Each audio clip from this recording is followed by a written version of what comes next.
Arkadaşlar merhabalar, kanalıma hoş geldiniz. Bugün sizlerle cıvıl cıvıl harika bir çanta yapıyoruz. Hiç abartmıyorum. Gerçekten aşık oldum ben bu çantaya.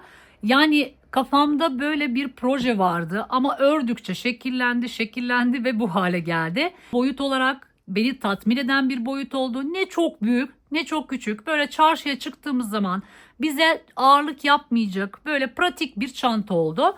En boy orantısı da gerçekten harika oldu. Biliyorsunuz ben buna takıkım. Yani bazen böyle Instagram'da görüyorum. Enine göre çok uzun çıkartıyorlar çantaları vesaire.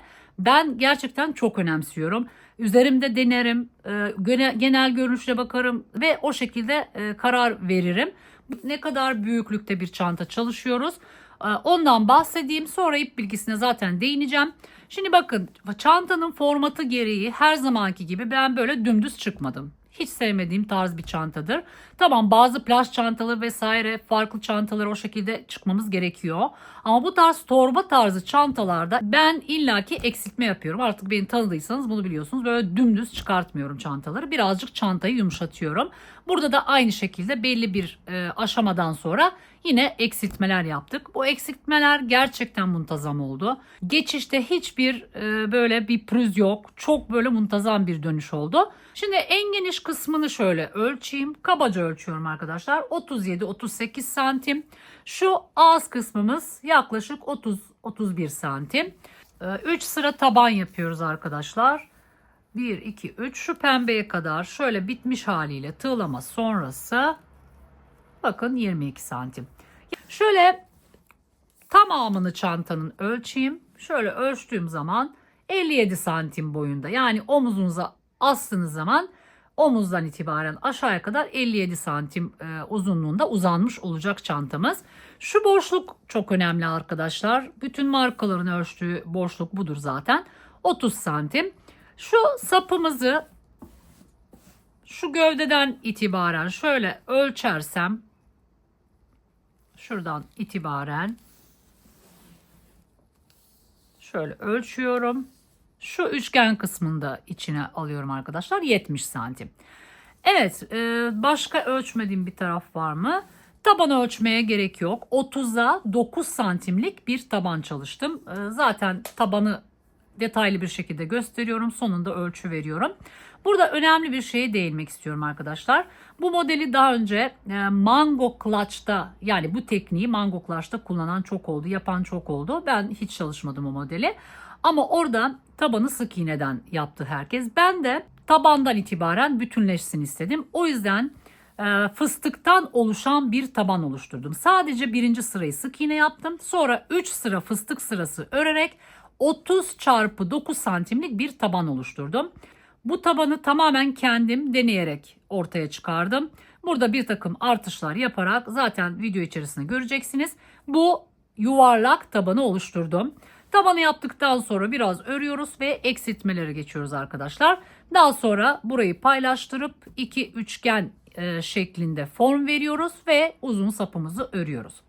Şimdi burada ben 5 tane farklı renk kullandım. Nedir onlar? Lila rengi, turuncu rengi, sarı renk, pembe renk ve yeşil renk arkadaşlar. Yani elimde bu renkler vardı. Başta başladığım zaman çok böyle cafcaflı gibi geldi. Ama modeli ilerlettikçe, sapı bitirince ve şu kenar tılama yapınca gerçekten aşık oldum. Yani çok çok içmesinde. Belki bir mavi katabilirdim ama elimde yoktu. Yani bulunduğum yerde yoktu. O yüzden mavi renk katmadım ama illaki siz elinizde varsa mavi renkte katın renklerinize.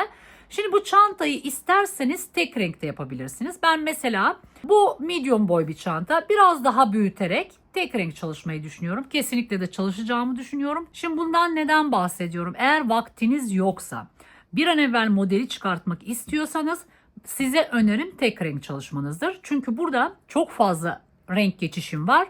Dolayısıyla renk geçişi yaptığımız için iplerimizi arkada gizlemek zorundayız. Bakın gerçekten çok temiz çalıştım. Yani hiçbir yerde iplik çıkıntısı göremezsiniz. Burada renkler arasındaki geçişi de göremezsiniz. Çok temiz bir işçilikle ve teknikle çalıştım.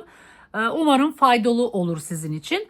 Ama dediğim gibi zamanınız yoksa, çünkü zaman alıyor. Yani çok fazla ip çıkıntısı oluyor ve gizlememiz gerekiyor. Gövde de öyle, sap kısmı da öyle. tek renk yapmanızı öneriyorum. Ama vaktiniz varsa muhakkak kalan iplerinizi değerlendirmenizi öneriyorum. Çünkü gerçekten bu şekliyle de çok hoşuma gitti. Şimdi ben kağıt ipten ördüm arkadaşlar. Yani çile halinde satılan kağıt iplerden ördüm. Bu çantayı aynı zamanda rafyadan da yapabilirsiniz. Hatta rafyadan çok çok daha güzel olacağını düşünüyorum. Burada fıstıklarımı 3 seferde çıkarttım. Rafya ip kullanacaksanız bükümsüz olduğu için 2 defada çıkartmanız yeterli olacaktır büyük ihtimalle. Benim bu renkli iplerim ince çıktı arkadaşlar. Yani bu ince tarz kağıt iplerden olduğu için 2 seferde çok dolgun olmadı. Çok cılız oldu fıstıklarım. O yüzden ben 3 kerette çıkarttım. Arkalı önlü örüyoruz. Sap da aynı şekilde. Bakın sap ve gövde bir bütün içerisinde. Sap kısmına geleceğim. Şimdi sap kısmında bakın kenar tığlamasını sık iğneyle geçtim. Aklınızda olsun, bu tarz bir çanta yapıyorsanız veya farklı modellerinizde bu yöntemi kullanabilirsiniz. Sık iğnenin üzerine tek lobdan kaydırma yaptım. Bunu yapınca gerçekten kenarı çok şık oldu. Yani böyle muntazam bir bitiş oldu. Sadece sık iğne yapınca hafif dalgalanmalar oldu. O sık iğnenin tepesindeki ilmekten kaynaklı dalgalanmalar da oluyor. Bunu geçince böyle sımsıkı oluyor. Jilet gibi oluyor. Çok beğendim. Yani bu modele çok yakıştı arkadaşlar. Peki ne kadar malzeme tükettim? Tek tek bütün renkleri ölçme şansım yoktu arkadaşlar. Ama bu çanta şu şekilde bitmiş haliyle 375 gram. Bunu 5'e böldüğüm zaman yaklaşık 75 gram her bir renk için yeterli olacaktır. Biraz daha büyüğünü çalışmak için 100'er gram yeterli olacaktır. Mesela 5 renk kullanıyorsanız biraz daha büyüğünü örerseniz 500 grama kadar bulabilir. Rafya ip kullanıyorsanız belki biraz daha az tüketiminiz olabilir. Evet, söyleyeceklerim bu kadar arkadaşlar. İsterseniz artık bu güzel çantamızın tarifine geçelim. Evet, şimdi tabanla başlayacağız. Tabanın tamamını göstereceğim. Biraz da gövdeyi çıkacağım. Şablonumu önden oturtmak istedim. Çünkü ölçü nereye varacağını tahmin edemediğim için. Şimdi ben renk olarak bu 5 tane rengi seçtim. En az 5 tane renk seçerseniz iyi olur. Hatta 7 renk oluşturabilirseniz çok daha güzel olur. Burada ben mavi de kullanabilirdim ama elimde mavi yoktu. Yani var ama yanımda yoktu ip. Burada önemli olan şey çantanın mantığını oturtmak. Yani bu çantanın en büyük püf noktası taban arkadaşlar. Yani daha önce hiçbir yerde görmemiş olabilirsiniz. Kendim deneyerek bir taban oluşturdum. Oval taban üzerine kurmak istedim. Genelde bu tarz torba formatında günlük kullanılan çantaları ben oval tabanla yapmanızı öneriyorum. Yani aslında pek çok yerde görüyorum, markalarda da görüyorum. Genelde dikdörtgen taban üzerine oturtuyorlar. O şekilde de yapabilirdim. Yani gidip gelip bir taban da oluşturabilirdim. Ama ben özellikle oval taban üzerine kurmak istedim. Yani böyle kutu gibi olan çantalarda daha çok dikdörtgen taban kullanıyorum arkadaşlar. Çünkü burada ister istemez köşelerde, dönüşlerde bir kasma oluyor. Yani gövdeye çıkıştaki o görüntü benim çok hoşuma gitmiyor. O yüzden tercihimi yuvarlak taban olarak yaptım. Ve tabii ki kolay olmadı. Birkaç kez deneyerek oluşturmuş oldum şuradaki artışları. Bu arada renklerin dağılımını siz kendiniz yapabilirsiniz arkadaşlar. Ben de tamamen spontane ilerliyorum. Yani bakıyorum buraya, diyorum ki mor çok az gelmiş, biraz mor koyayım diyorum. Bazen tam sıra yapıyorum o rengi. Bazen bakın böyle bölebiliyorum. Aynı şekilde burada da bakın burada 2'ye böldüm. Burada mesela 3 renk kullandım. Yani tamamen spontane yapıyoruz arkadaşlar. Elinizdeki iplerin renk uyumuna göre kendiniz zevkinize göre bu renk sıralamasını yapabilirsiniz. Evet, şimdi başlayalım. Yine aynısını yapacağım. Turuncu renkle başlıyoruz. Evet, şimdi zincir çekerek başlayacağız. Toplam 39 adet zincir çekeceğim. Fıstık sayınız ne olursa olsun, yani çantanın boyutunu küçültmek veya büyütmek istediğiniz zaman muhakkak tek sayıyla başlayın arkadaşlar. Tek sayıyla başladığımız zaman benim çekeceğim yöntemle ilk sıradaki sık iğne sayınız çift olmuş olacak. Çünkü fıstıkları yerleştirmek için çift sayıyla bitmiş olmamız gerekiyor. Evet, şimdi birazcık ip ayırıyorum. 39 adet zincire yetecek kadar ip ayırıyorum. Ve şu şekilde, bu arada 3,5 milim tığ kullanacağım bu model için. Bir kilitle başlıyorum. Şu şekilde bir kez tığımı doluyorum ve şu 2 ilmekten ipimi geçiriyorum. Bu benim birinci zincirim. Şimdi buraya bir tane belirleyici koyalım. Dönüp geldiğimiz zaman bu ilmeğin içerisine 5 tane sık iğne yapacağız. Evet, devam ediyoruz. Bir kez ipimi doluyorum. Gelen ipten alıp şu 2 ilmekten geçiriyorum. Her zamanki başlangıç zincirimle başlamış oluyorum. İpimi doluyorum. 2 tane var. Gelen ipten alıp şu 2 tane ilmekten geçiriyorum. Bir kez doluyorum. Gelen ipten alıp şu 2 ilmekten geçiriyorum.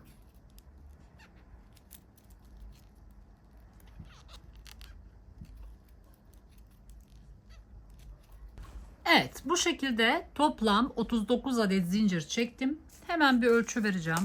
Çok sağlıklı olmaz ama yine de aşağı yukarı ölçümü paylaşıyorum. Bakın, yaklaşık 20 santimlik bir zincir çektim. Şimdi devam ediyoruz. Bir tane zincir çekiyoruz şu şekilde ve buraya belirleyici koyuyoruz.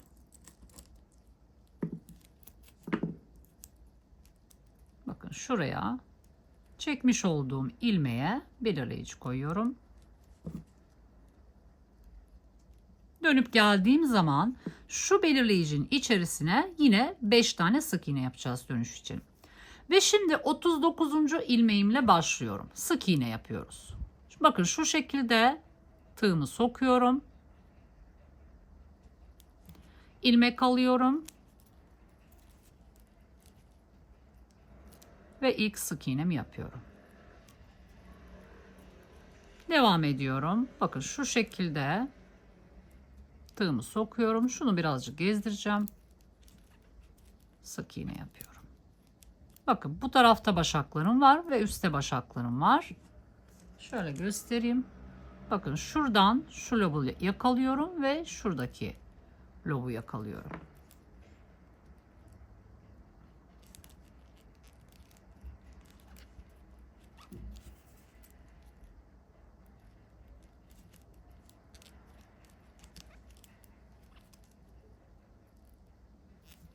İlk sırayı sık iğne yapıyoruz. Köşelere 5 adet sık iğne yaparak döneceğiz arkadaşlar.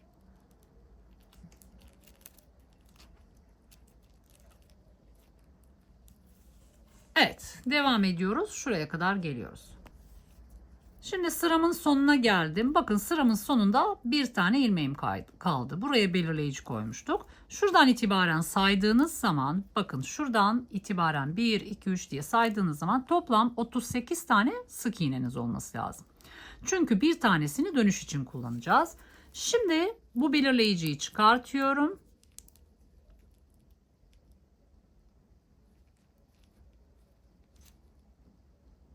Bakın, şu şekilde tığımı sokuyorum, ilmek alıyorum ve ilk sık iğnemi yapıyorum. Bu benim dönüş için yapacağım ilk sık iğnem. Şimdi buraya yine belirleyici koyalım. Farklı bir renk kullanayım. Bu taraf sarı olsun.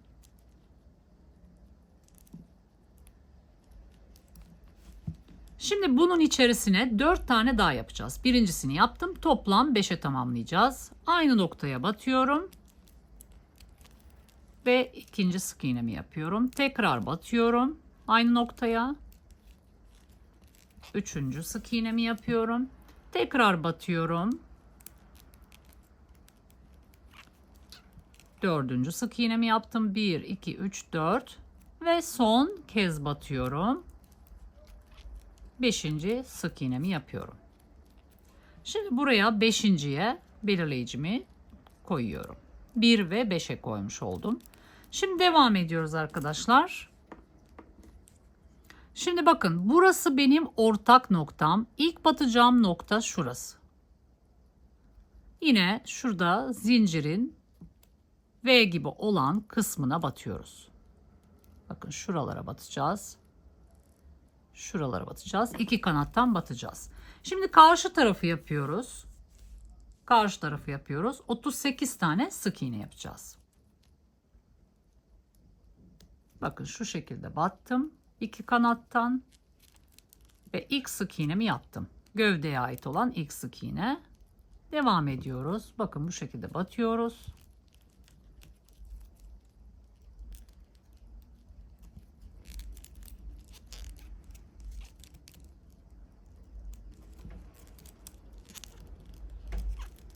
Evet, şimdi sıranın sonuna geldim. Toplam 37 tane sık iğne yaptım. Şimdi bakın sonuncusunu hemen şuraya batacağım.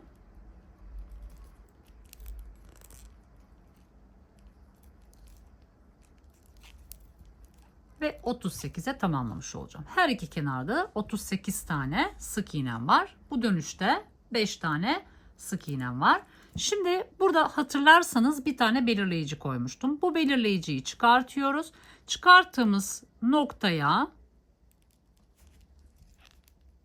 bir tane sık iğne yapıyorum. Şimdi buraya ilk sık iğneye belirleyici koyuyorum. Devam ediyorum. İkinci sık iğnem. Üçüncü sık iğnem. Dördüncü sık iğnem ve beşinci sık iğnem. Şu beşincisine yine belirleyici koyalım. Köşeleri 5 sık iğne ile dönmüş olduk. Şimdi şurayı birleştireyim. Bir ölçü paylaşacağım arkadaşlar. Şimdi burada bu ilmeği atlayacağım. Şuradaki ikinci tepe boşluğuna batarak kaydırmamı yapacağım. Bakın şu şekilde kaydırma yapıyorum. Şimdi bir ölçü paylaşımı yapıp devam edelim. Şöyle tutacağım.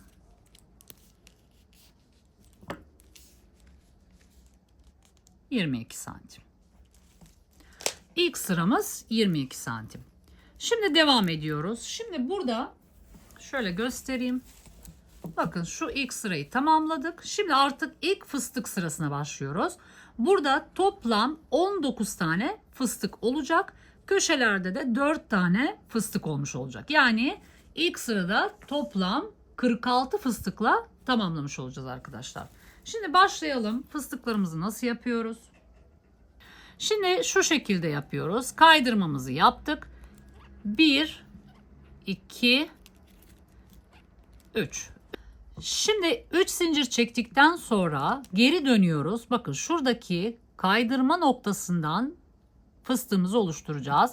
3 defa da oluşturacağız arkadaşlar. İpim çok kalın olmadığı için 2 defa doladığım zaman çok dolgun olmadı fıstıklarım. Siz ipinizin kalınlığına göre bunu ayarlayın. Örneğin rafyadan yapıyorsanız 2 defa yeterli olacak. Neyden bahsediyorum? Bakın şimdi şöyle yapıyoruz. Tığımıza ipimizi doluyoruz. Kaydırmanın olduğu noktadan tığımızı sokuyoruz. İlmek alıyoruz, çıkartıyoruz ve şu şekilde uzatıyoruz. Bakın 1, 2, 3 tane var. Bu birincisiydi. Bir kez daha doluyoruz. Aynı noktaya tığımızı sokuyoruz. İpimizden alıyoruz. Yine şu şekilde uzatıyoruz. Bakın 1, 2, 3, 4, 5 tane var tığımda. Normalde rafyadan yapsaydım bu yeterli olacaktı. Ben bir kez daha aynı işlemi yapacağım. Tığıma ipimi dolayacağım. Üçüncü kez batacağım. İlmek alacağım ve şu şekilde uzatacağım. Şimdi burada kaç tane var? Bir bakalım.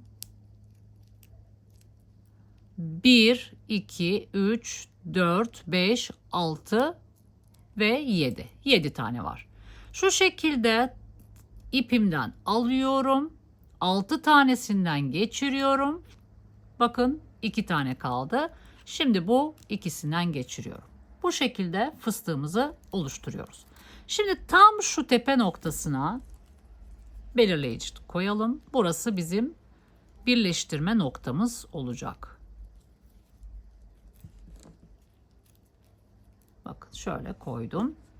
Şimdi devam ediyoruz. Zincir hiç çekmiyoruz arkadaşlar. Zincire gerek yok. Şimdi devam ediyoruz. Şimdi 2 ilmeğe ihtiyacım var bir fıstık oluşturmak için. Şimdi buradan çıktım. Bakın buradan çıkmış oldum. 1, 2. İkinci sık iğnemden başlıyorum. Yani bir sık iğne atlıyorum. İkinci sık iğneden devam ediyorum. İpimi doluyorum. Birinci sık iğnemi atlıyorum. İkincisine tığımı sokuyorum. İlmek alıyorum. Bakın bu şekilde. Önce ikisini, daha sonra ikisini.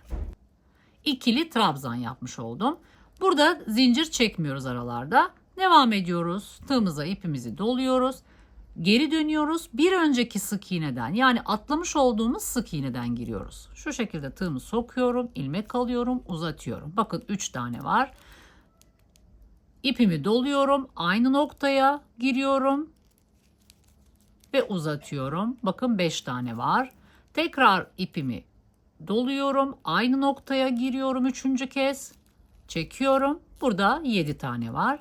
Şimdi 6'sından geçiyorum ve ikisinden geçiyorum. Bu şekilde fıstığımızı oluşturuyoruz. Devam edelim. Şimdi bakın buradan çıkmış oldum. 1, 2. Şu ikinci tepe boşluğundan başlıyorum. İpimi doluyorum. Bir ilmek atlıyorum. İkincisinden tığımı sokuyorum ve ilmek alıyorum. Bakın 3 tane var. Şimdi önce ikisini, daha sonra ikisini çekiyorum. İkili trabzan yapmış oldum. Şimdi devam ediyorum. İpimi doluyorum. Atlamış olduğum sık iğneden başlıyorum. Bakın. Tığımı sokuyorum. İlmek alıyorum. 3 tane var. Tekrar doluyorum. Aynı noktaya sokuyorum. İlmek alıyorum. Burada 5 tane. 1, 2, 3, 4, 5 tane var. 3. kez ipimi doluyorum. Aynı noktaya sokuyorum. İlmek alıyorum. Uzatıyorum. 7 tane var. Şimdi 6'sından geçiyorum. Ve ikisinden geçiyorum. Bakın dolgunluğu gayet güzel oluyor. Yani siz dilerseniz 2 defa da yapabilirsiniz. Kağıt iple 2 defa yapanlar da var. Fakat 3 daha güzel gözüktü gözüme. Devam ediyoruz. İpimizi doluyoruz. Bir ilmek atlıyoruz. İkinci sık iğnenin tepe boşluğundan giriyoruz. 3 tane var. Önce ikisini, daha sonra ikisini çekiyoruz. Şimdi atlamış olduğum sık iğneden gireceğim. İpimi doladım. Sık iğnenin tepe boşluğuna batıyorum. İlmek alıyorum. Şu şekilde uzatıyorum. 3 tane var. Şimdi ikinci kez ipimi doluyorum. Aynı noktaya giriyorum. İpimden alıyorum, uzatıyorum. Şimdi burada 5 tane var. Tekrar ipimi doluyorum 3. kez. Aynı noktaya tığımı sokuyorum. İlmek alıyorum, uzatıyorum. 7 tane var. 1, 2, 3, 4, 5, 6, 7. 6'sından ipimi geçiriyorum. Tığımda 2 tane kaldı. Şimdi ikisinden geçiriyorum. Evet, yapılış mantığı bu şekilde. Son bir kez gösteriyorum. Şimdi buradan çıkmıştım. İpimi doluyorum. Bir sonraki sık iğneyi atlıyorum ve ikincisinden tığımı sokuyorum. İlk önce ikili trabzan yapıyoruz. Şimdi burada atlamış olduğum sık iğneden devam ediyorum. İpimi doluyorum. Tepe boşluğuna tığımı sokuyorum, ilmek alıyorum, uzatıyorum. Tığımda 3 tane var. Tekrar ipimi doluyorum. İkinci kez aynı noktaya giriyorum. İlmek alıyorum, uzatıyorum. 5 tane var. Tekrar 3. kez tığıma ipimi doluyorum. Aynı noktaya batıyorum. İlmek çıkartıyorum, uzatıyorum. Toplam 7 tane var. 6'sından ilk önce geçiyorum. Daha sonra şu ikisinden geçiyorum. Evet, fıstıklarımızı yapmaya devam ediyoruz. Fakat burada renk geçişini nasıl yaptığımızı göstereceğim. Şimdi burada yeşille göstereyim arkadaşlar. Şimdi bakın, normalde ilk önce 6'dan geçtikten sonra şu ikisinden de geçiyorduk. Şimdi renk geçiş yapacağımız zaman o şekilde yapmayacağız. Bu 2 tane ilmeğimizi tığımızla bekletiyoruz arkadaşlar. Şurayı şöyle birazcık geriyoruz. Bakın şu parmağımızla. Yeni ipimizden birazcık ip ayırıyoruz ki arkada saklama payı olsun diye. Şu 2 ilmekten geçiriyoruz ve bu 2 ucu şu şekilde tutuyoruz. Şimdi şu 2 ucu öncelikle birbirine bağlıyoruz. Bakın şu iki ucu bağlıyoruz ki kaçmasın diye. Bir düğüm atıyoruz. Daha sonra bir düğüm daha atıyoruz. Sıkı bir düğüm atalım arkadaşlar. Minik bir düğüm olsun. Ve arka tarafa şu ikisini alıyoruz. Bu turuncuyu da kesiyorum. Çünkü yeşille devam edeceğim. Şimdi fıstığımı yapayım. Bunları iğne ile nasıl gizlediğimizi anlatacağım. Ben en son gizleme işi yapmıyorum. Renk değiştirdikçe şu iki tane ipi hemen gizliyorum arkadaşlar. Daha kolay oluyor. Şimdi birazdan onu göstereceğim. Fakat yeni rengimizle devam edelim. Bakın buradan çıkmıştım. 1, 2. İkincisinden giriyorum. İlk önce bir ikili trabzan yapıyorum. İpimi doluyorum. Atlamış olduğum sık iğneye geri dönüyorum. Ve ilmek çıkartıyorum. Bakın tığımda 3 tane var. Tekrar ipimi doluyorum.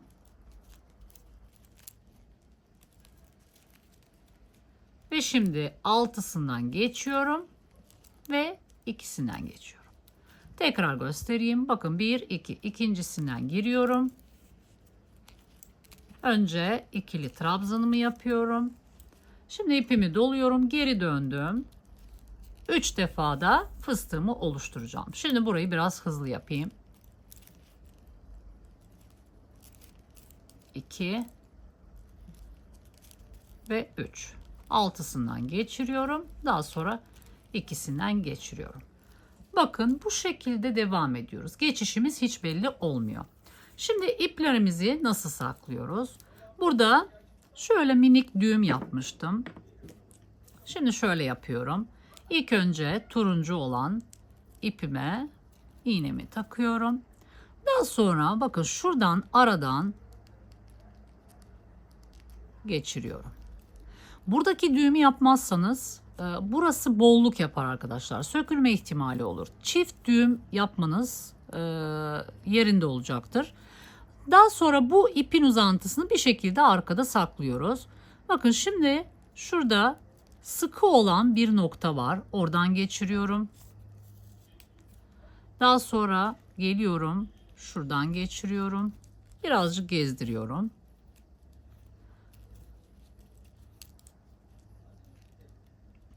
Yani aynı rengi aynı renk üzerinden gezdirirseniz belli olmaz arkadaşlar. Çok fazla gezdirmenize gerek yok. Ama bitirdiğiniz zaman şu sıkı noktalardan bitirirseniz kestiğiniz zaman ipin uzantısı, ipin çıkıntısı belli olmaz. Evet. Gayet sıkı. Şimdi hemen dibinden kesiyorum. Bu şekilde yok ediyorum. Şimdi bunu yapıyorum. Evet, zahmetli bir iş. Renkli çalışmak bu şekilde maalesef. Şimdi bunu şuradan geçireceğim öncelikle. Şöyle geçiriyorum. Bakın düğüm hiç belli olmuyor. Daha sonra şuradan geçireceğim.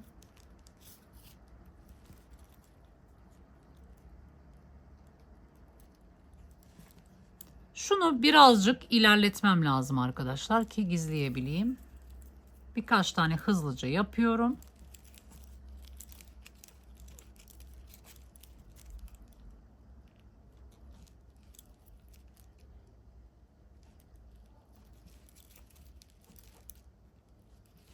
Çünkü yeşilin üzerinden gezdireceğim.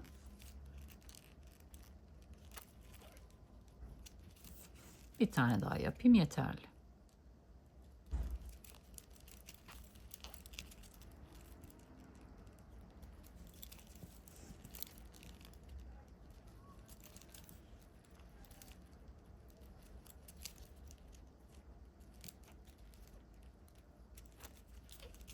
Evet.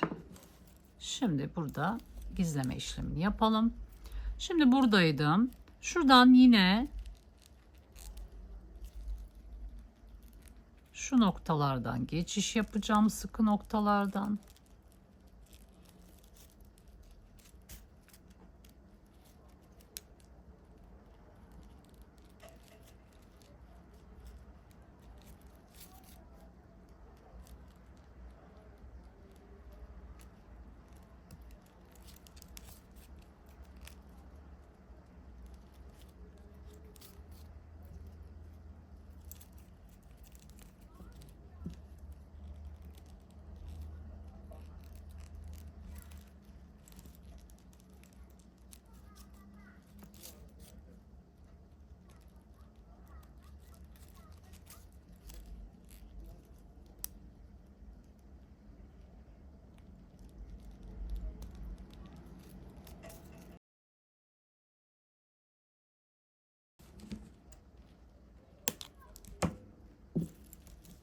Evet, bu şekilde yapıyoruz arkadaşlar.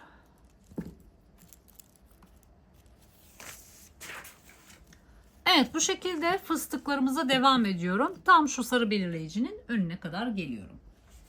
Evet, bakın sıranın sonuna geldim. Bakın 1, 2, 3, 4, 5, 6, 7, 8, 9, 10, 11, 12, 13, 14, 15, 16, 17, 18, 19 tane fıstığım var. 38 tane sık iğnenin üzerine 18 tane fıstık gelir. Yani dediğim gibi bir fıstık için 2 tane sık iğne ihtiyacımız vardı. Bakın tam belirleyicinin önündeyim. Evet, şimdi belirleyicimizi çıkartıyoruz. Döngünün içine girdik. 5 tane sık iğnemiz var. 4 tane fıstık yerleştireceğiz. İpimi doluyorum. 1, 2, ikinci sık iğnenin tepe boşluğundan giriyorum. Her zamanki gibi ikili trabzanımı yapıyorum öncelikle.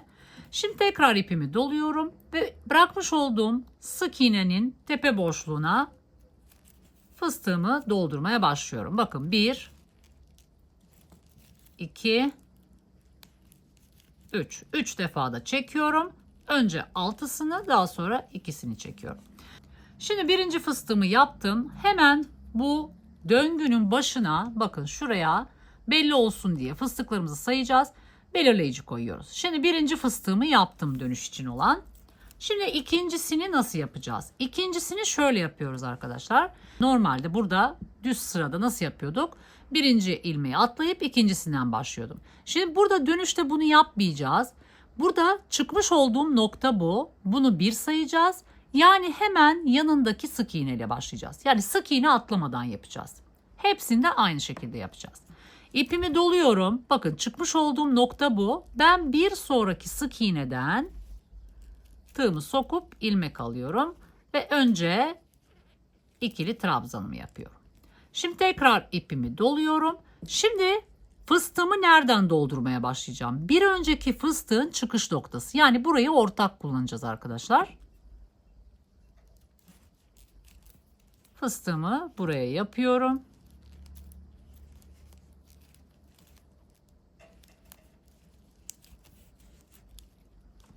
Önce altısından geçiyorum. Daha sonra ikisinden geçiriyorum. Bakın 1-2 tane fıstık yapmış olduk.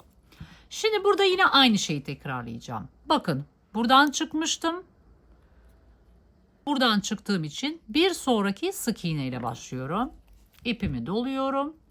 Hiç sık iğne atlamadan bir sonraki sık iğneden ikili trabzanımı yapıyorum. Şimdi ipimi doluyorum, geri dönüyorum. Ortak kullanacağım sık iğneye, yani bir önceki fıstığı yapmış olduğum noktadan giriyorum ve fıstığımı oluşturuyorum.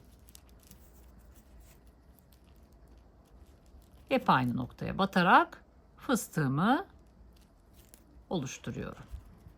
Ortak kullanıyoruz yani arkadaşlar. 1, 2, 3 tane oldu. Şimdi bakın en son buraya batacağım. İkili trabzanımı yapacağım. Daha sonra ortak noktaya geleceğim. Çünkü buraya batmıştım. O şekilde dördüncü fıstığımı tamamlayacağım. İpimi doluyorum. Hiç sık iğne atlamadan tepe boşluğuna batıyorum ve ikili trabzanımı yapıyorum. İpimi doluyorum ve bu ortak noktaya batıyorum. Fıstığımı oluşturuyorum.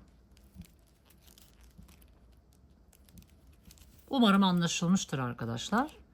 Burası kritikti. Burayı kaçırırsanız her şey kayar. Böylece 5 sık iğneye 4 tane fıstık yerleştirmiş olduk. Şimdi buraya da döngünün sonu belli olsun diye belirleyici koyalım. Yani bir sonraki sırada 1, 2, 3, 4 iken 7'ye yükselecek burası. Ve devam ediyoruz arkadaşlar. Artık diğerlerine normal 2 tane sık iğne kullanıyoruz. Şimdi burada bunu kullanmıştım. Bunu atlıyorum. İkinci sık iğne ile devam ediyorum. Önce ikili trabzanımı yapıyorum. Dönüyorum atlamış olduğum sık iğneye ve buraya fıstığımı yapıyorum.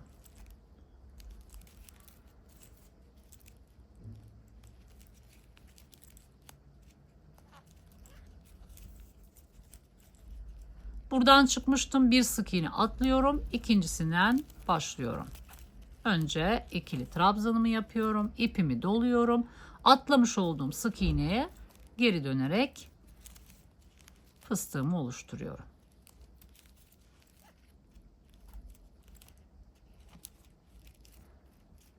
Evet. Bu şekilde toplam 19 tane fıstık yapıyoruz. Daha sonra yine dönüş köşesini beraber yapalım. Dönüş köşesinin tam önündeyim. Şimdi burada yine fıstıklarımızı sayalım. 1, 2, 3, 4 fıstık dönüş için yapmıştık. 1, 2, 3, 4, 5, 6, 7, 8, 9, 10, 11, 12, 13, 14, 15, 16, 17, 18, 19. 19 fıstık da burada var. Şimdi aynı şeyi tekrarlayacağız. Aslında burayı gösterip göstermemekte kararsız kaldım ama yine de yeni başlayanlar için kafa karıştırıcı olur diye bu ikinci dönüş köşesinde de tekrar 4 fıstığı nasıl yerleştirdiğimizi görmüş olalım. Hem tekrar etmiş oluruz. Şimdi belirleyicimi çıkartıyorum. Şimdi ipimi doluyorum. Buradan çıkmıştım. 1, 2. İkinci ilmeğin tepe boşluğundan giriyorum. İlmek alıyorum ve ikili trabzanımı yapıyorum öncelikle. Daha sonra atlamış olduğum ilmekten fıstığımı dolduruyorum. İlkini normal bir şekilde yapıyoruz.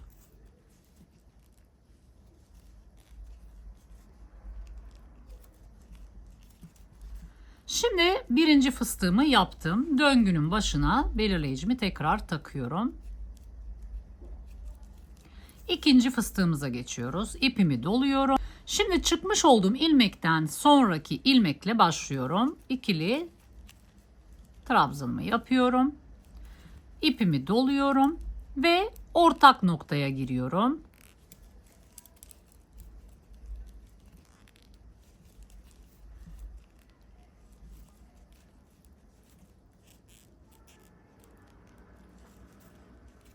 İkinci fıstığımı yapıyorum. Şimdi üçüncü fıstığı da aynı mantıkla yapacağım. İpimi doluyorum. Çıkmış olduğum noktadan sonraki ilmeğe batıyorum. İkili trabzanımı yapıyorum. İpimi doluyorum. Ortak noktaya giriyorum.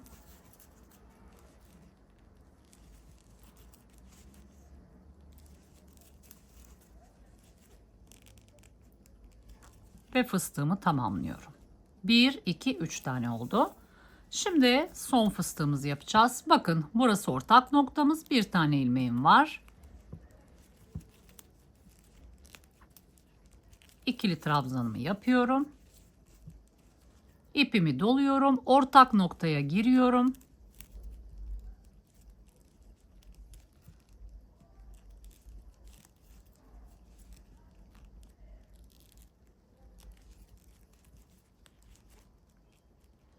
Ve fıstığımı tamamlıyorum.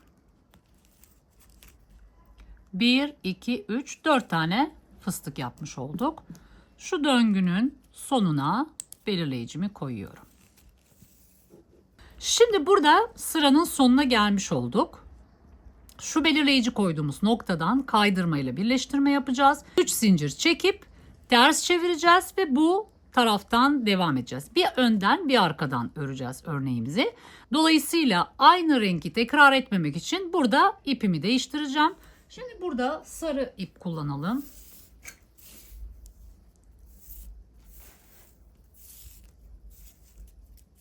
Yine bakın böyle birazcık uzun bırakıyorum. Şimdi burada öncelikle bunu çıkartmam gerekiyor. Şu şekilde bakın 2 ilmekte bırakıyoruz demiştim. Şu parmağımızla şöyle tutuyoruz. Yeni ipimizi alıyoruz. Birazcık uzun tutuyoruz. Şöyle. Ve şu 2 ilmekten öncelikle geçiriyoruz. Ve şu 2 ucu şu şekilde tutuyoruz.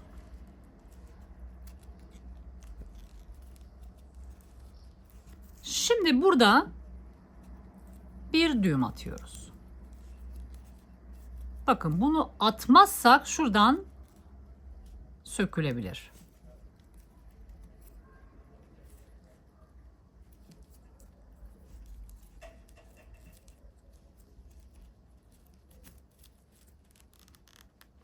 Sıkıca bir düğüm atıyoruz. Yeşil ipimizi kesiyoruz.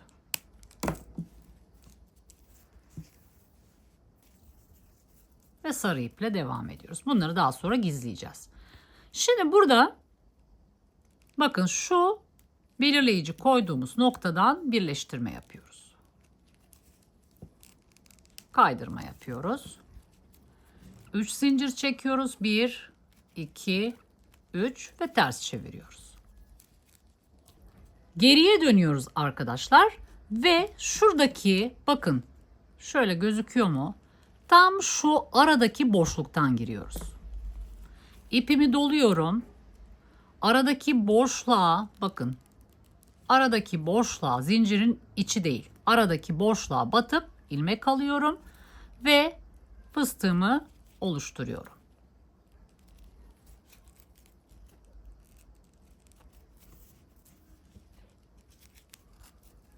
Hemen şuraya yine belirleyici koyalım. Birleştirme noktamız. Şimdi devam ediyoruz. Bu yönde devam ediyoruz. İpimi doluyorum. Şimdi burada bakın. Buradan çıkmıştım. 1, 2 ilmek sayıyoruz ve ikinciden başlıyoruz. Bu da ikili trabzanın üzerindeki ilmek olmuş oluyor. Öyle de kontrol edebilirsiniz. Bakın şöyle baktığınızda 1, 2 sayıyoruz. Çünkü buradan başlamıştı ilk grubum. 1, 2 sayıyorum. Bu da ikili trabzanın üzerindeki ilmek olmuş oluyor. 1, 2 ikili trabzanımı yapıyorum. Biraz ilerleyeyim. Şunları yine gizlemesini göstereceğim. İpimi doluyorum. Şimdi yine aynı mantıkla şu aradaki boşluğa tığımı sokup fıstığımı yapıyorum.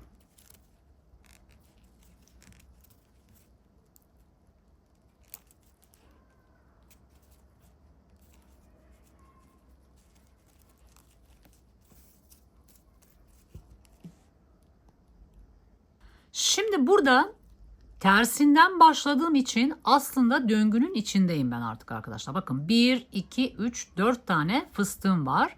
Birincisini yaptım. Şimdi ikincisini yapacağım. Onu nasıl yapıyoruz? İpimi doluyorum. Bakın çıktığım nokta burası. Ben hemen bir sonraki ilmekle başlıyorum. Eğer burada artış yapmasaydık, dönüş köşesinde olmasaydım ne yapacaktım? 1, 2 buradan başlayacaktım. Fakat şimdi burada tam dönüş köşesine denk geldiği için ne yapacağım? Buradan çıkmıştım. Hemen yanındaki ilmekten başlayacağım. İkili trabzanımı yapıyorum. İpimi doluyorum. Şimdi ortak noktaya batacağım arkadaşlar.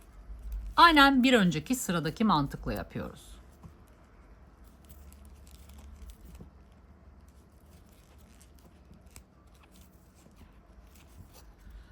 Bu benim döngümün birinci fıstığı. Buraya da belirleyici koyalım. Şimdi birazdan sayacağız.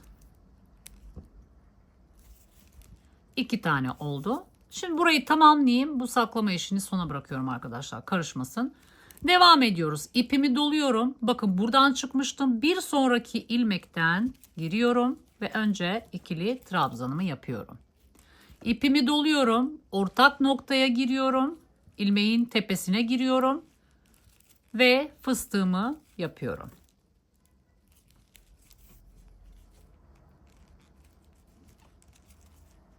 Bir, iki, üç tane oldu.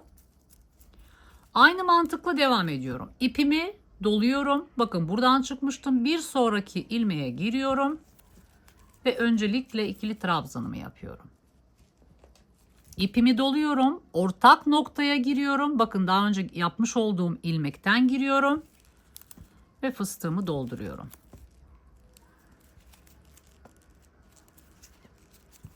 Bir, iki, üç, 4 tane oldu. İpimi doluyorum. Buradan çıkmıştım. Bir sonraki ilmekten giriyorum ve ikili trabzanımı yapıyorum. İpimi doluyorum. Ortak noktaya geri dönüyorum. Fıstığımı oluşturuyorum.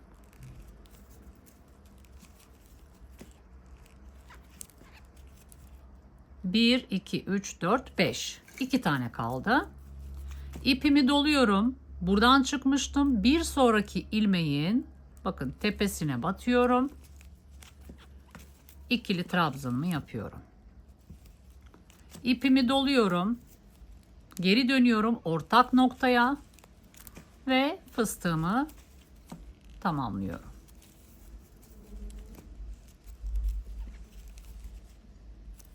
Şimdi son bir fıstığım kaldı. Zaten burada bitiyordu döngüm. Bunu çıkartıyorum. İpimi doluyorum. Bakın buradan çıkmıştım. Buraya giriyorum hemen bir sonraki ilmeğe ve ikili trabzanımı yapıyorum. İpimi doluyorum. Geri dönüyorum ortak noktaya ve fıstığımı yapıyorum.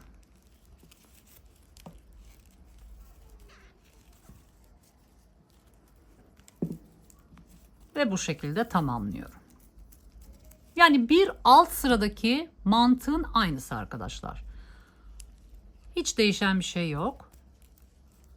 Bakın 1, 2, 3, 4, 5, 6, 7 tane fıstık oluşturmuş olduk. Şimdi devam ediyoruz. Bakın en son buraya batmıştım. Şimdi artık normale döndük. Yani düz olan kısımdayız. Ne yapacağım? Bakın şöyle 1, şöyle 2. Şuradan başlayacağım. Bu nereye denk geliyor? Bakın tam ikili trabzanın üzerine denk geliyor. Artık bundan sonra sürekli ikili trabzanın üzerine denk gelecek yeni fıstığımız. Geri döndüğümüzde ise şuradaki boşluğa batacağız. Bakın buraya batacağız. Burada tepelere batmak zorundaydık. Çünkü artış yaptığımız için, ama bundan sonra normali o şekilde olacak. Şimdi ipimi doluyorum. Buradan çıkmıştım. Bakın 1, 2. İkinci ilmekten giriyorum. İkili fıstığım, ikili trabzanımı yapıyorum. İpimi doluyorum. Şimdi bakın burada bir ilmek var. Tam şu fıstığın, iki fıstığın arasına. Bakın şuradaki noktaya giriyorum. Fıstığımı oradan yapacağım.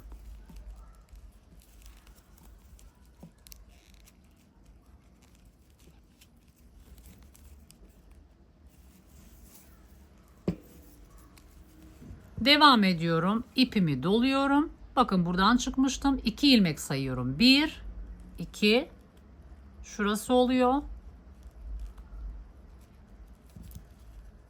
O da bakın trabzanın üzeri olmuş oluyor. İkili trabzanımı yaptım. Şimdi tekrar ipimi doluyorum. Buraya batmıyorum. Bu ilmeği atlıyorum. Şu iki fıstık arasındaki şu boşluğa batıyorum.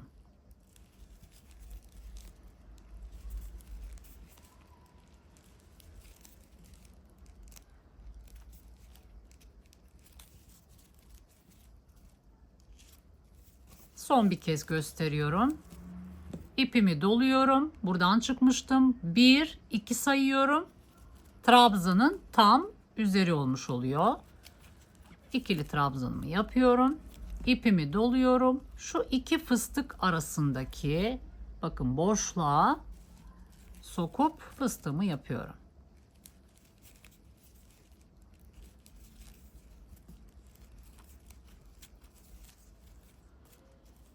Evet, bu şekilde. Buradaki ipi gizlemeyi son bir kez göstereceğim. Daha sonra bu ip gizlemelerini göstermeme gerek yok arkadaşlar.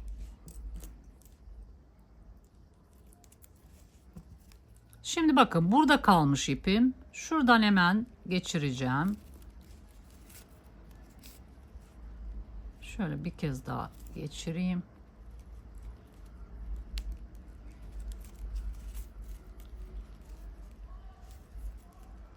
Şuradan geçiriyorum.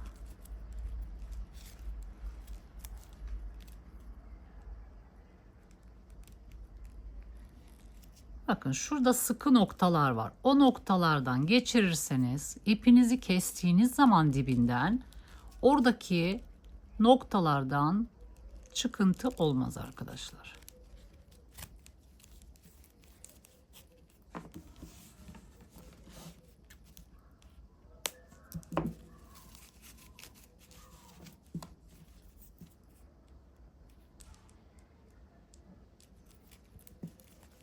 Şimdi bunu bu şekilde gizlemeyeceğim tabii ki. Şuradan yeşilin üzerinden gizleyeceğim.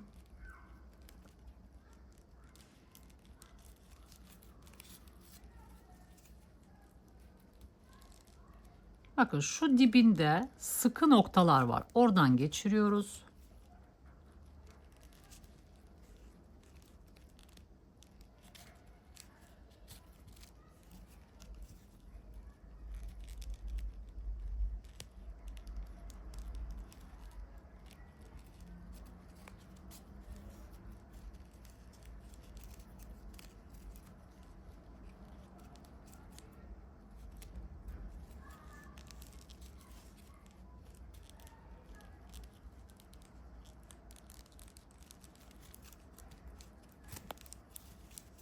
Ve dibinden kesiyoruz.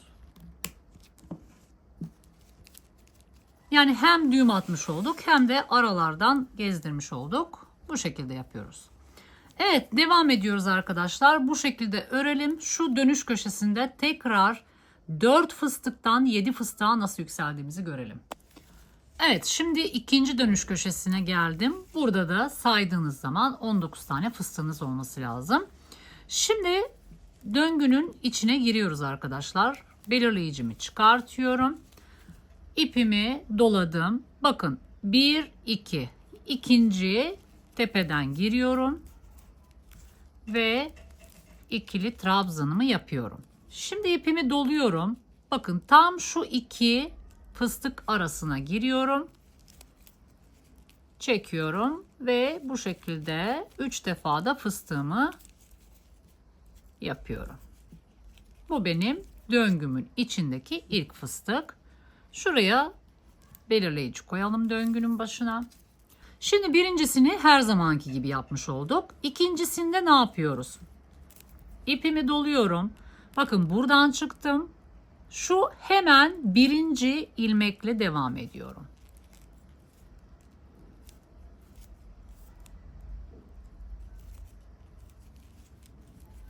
İkili trabzanımı yapıyorum. İpimi doluyorum. Şimdi ortak noktayı kullanmaya başlıyorum.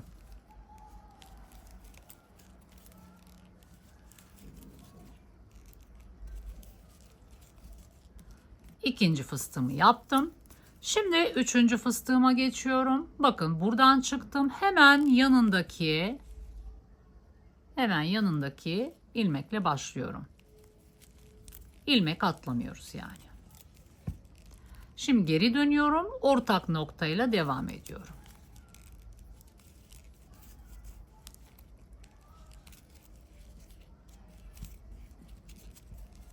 Bir, iki, üç tane oldu. İpimi doluyorum. Bakın buradan çıktım. Hemen yanındaki ilmeğin tepesine batıyorum. İkili trabzanımı yapıyorum.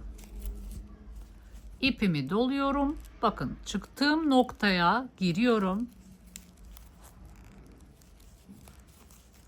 Ve fıstığımı oradan oluşturuyorum.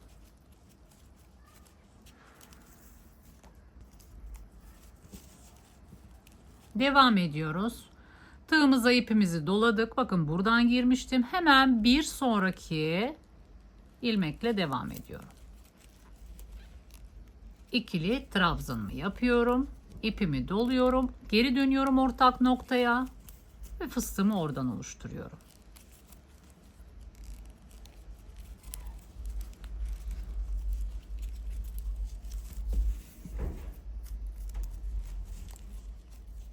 Devam ediyoruz. İpimi doluyorum. Buradan çıkmıştım. Şimdi bir sonraki ilmeğe giriyorum. İkili trabzanımı yapıyorum öncelikle. İpimi tekrar doluyorum. Ortak noktaya geri dönüyorum.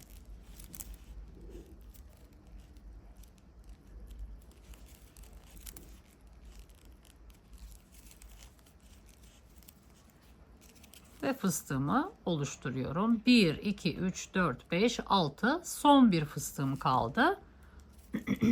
Bakın buradan da belli oluyor. Buraya batacağım. Sonra ortak noktaya batacağım. İpimi doluyorum.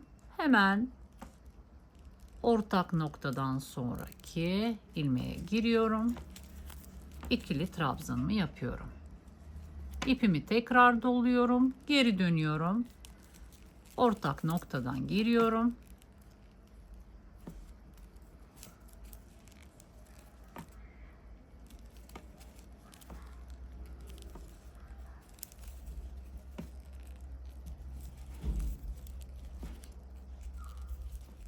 Ve 7. fıstığımı tamamlıyorum.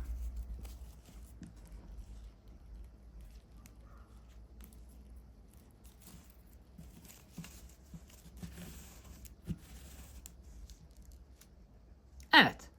Şimdi bu noktada isterseniz yine ipinizi şuralarda değiştirebilirsiniz arkadaşlar. Değiştirebilirim de ben. Bir bakacağım. Çünkü burada yine değiştirmek zorundayız. Şimdi burada hangi renkse geriye döneceğimiz için aynı renk olmaması lazım. Yani ek yerinde her zaman ip değişikliği yapacağız arkadaşlar. Çünkü aynı renk üzerine dönmesin diye. Aynı renk üzerine dönsün derseniz yapabilirsiniz. Hiç problem değil. Kötü olacağını düşünmüyorum ama farklı farklı renkler birbiri ardına gelirse daha iyi olur. Evet, şimdi burayı tamamlıyorum. Şu ek yerinde tekrar buluşuyoruz. Evet, sıranın sonuna geldik. Bakın burada renk değişikliği yaptım. Birazdan bu iplerimi de gizleyeceğim. Şimdi burada birleştirme yapıp tekrar bu şekilde ters çevireceğiz arkadaşlar. Şimdi burada birleştirme yapacağım için yine burada tığımda 2 ilmek kalacak şekilde, bakın 2 ilmek kalacak şekilde bu pozisyonda bırakıyoruz. Şimdi yeni bir ipe geçelim. Pembe kullanacağım.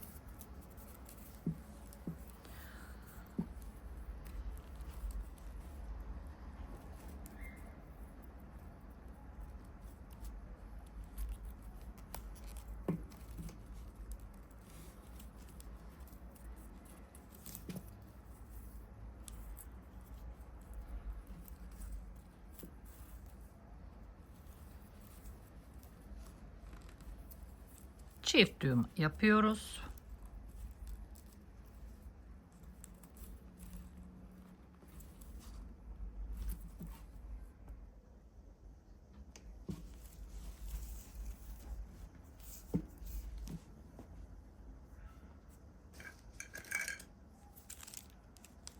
Pembe ipe geçtiğim için bunu kesiyorum. İplerimizi ters tarafta gizliyoruz arkadaşlar. Bakın burası ters taraf olduğu için şu ipleri öne alacağım.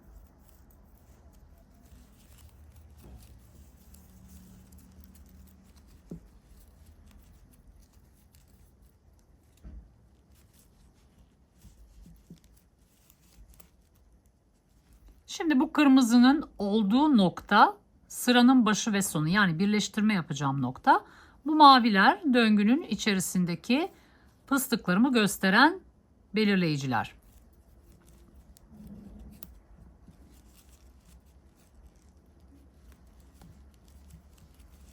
Kaydırmayla birleştirmemi yaptım. Şimdi 3 zincir çekiyorum. 1 2 3 ve ters çeviriyorum. Şimdi bu defa döngünün içinde değilim. Bakın ilk önce düz tarafı yapacağım. Nasıl yapıyoruz? Şimdi burada trabzanın üzerindeyim. Geri dönüyorum. Bakın şu iki fıstık arasındaki boşlukla devam ediyorum.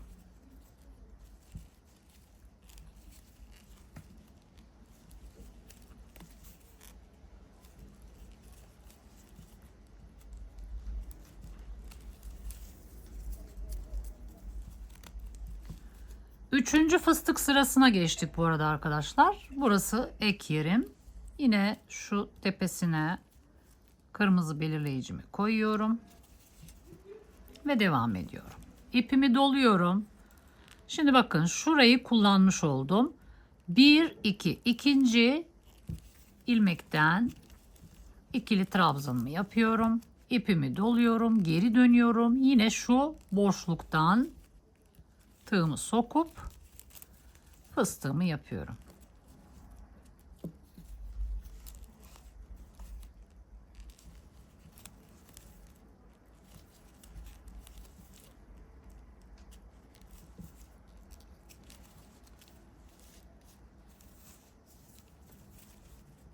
Bakın. Buradan çıkmıştım. 1 2 şuradan sokup ikili trabzanımı yapıyorum. İpimi doluyorum. Şu araya, bakın şu araya giriyorum.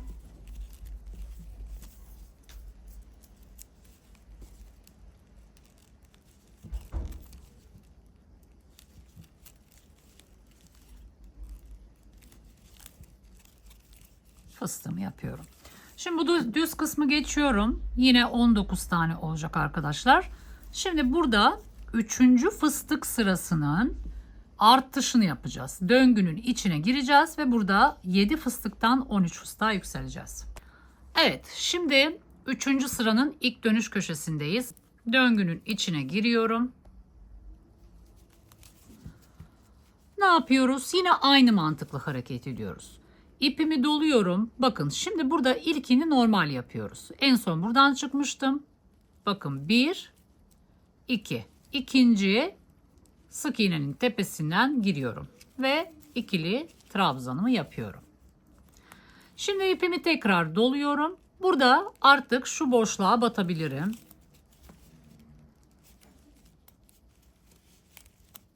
Yani burada nasıl yaptıysak devamını aynı şekilde yapıyoruz.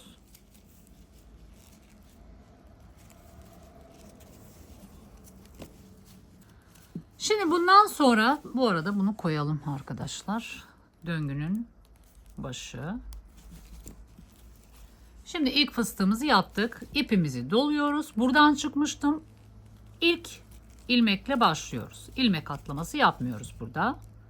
Burada ortak noktaya giriyoruz.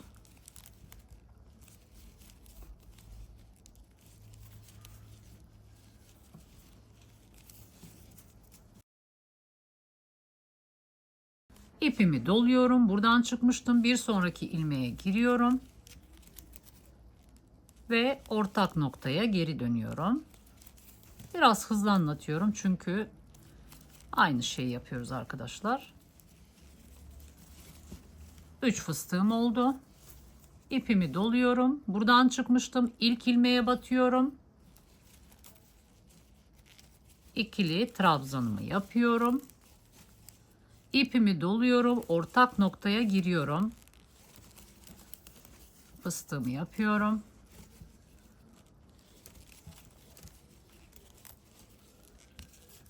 Bir, iki, üç, 4 tane oldu.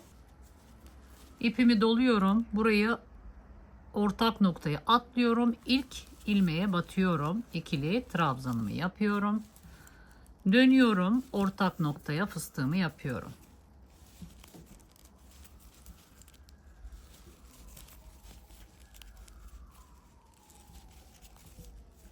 İpimi doluyorum. Bakın ilk gelen ilmekle devam ediyorum. İkili trabzanımı yapıyorum. İpimi doluyorum. Ortak noktaya dönüyorum.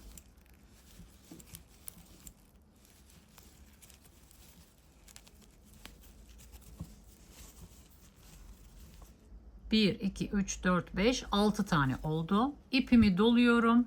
İlk ilmekle devam ediyorum. İkili trabzanımı yapıyorum. İpimi doluyorum. Geri dönüyorum ortak noktaya.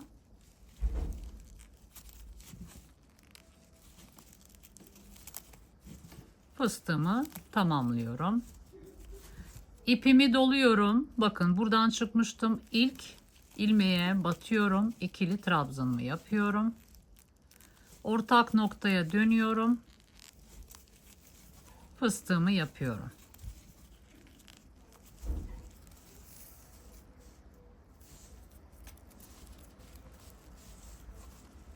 İpimi doluyorum. Buraya atlıyorum ortak noktayı. İlk ilmekle devam ediyorum. Sürekli aynı şeyi yapıyoruz arkadaşlar. Geri dönüyorum. Ortak noktadan fıstığımı tamamlıyorum. İpimi doluyorum. Ortak noktayı atlayıp ilk ilmekle devam ediyorum. Geri dönüyorum. Ortak noktadan fıstığımı tamamlıyorum.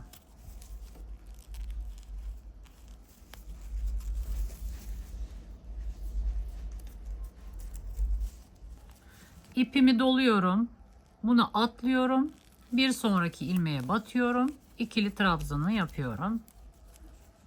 Geri dönüyorum. Ortak noktadan fıstığımı oluşturuyorum.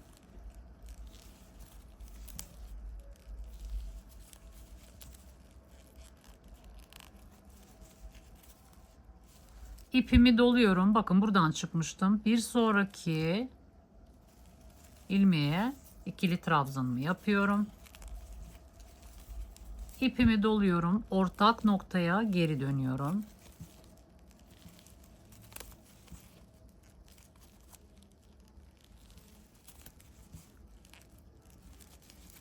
Fıstığımı tamamlıyorum.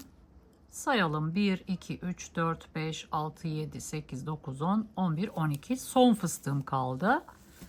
Bakın burada da son bir ilmeğim kaldı. Şimdi bunu çıkartıyorum. İkili trabzanımı yapıyorum. İpimi doluyorum. Ortak noktaya geri dönüyorum.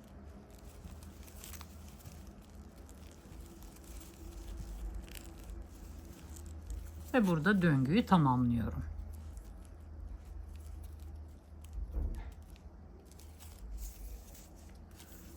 Şimdi düz tarafa geçtik. Artık normal bir şekilde 1, 2, ikinci ilmekten ikili trabzanımı yapıyorum. Bakın şu boşluğa, artık iki fıstık arasındaki boşluğa batıyoruz. Bir tane daha göstereyim. Bakın buradan çıktık. 1, 2.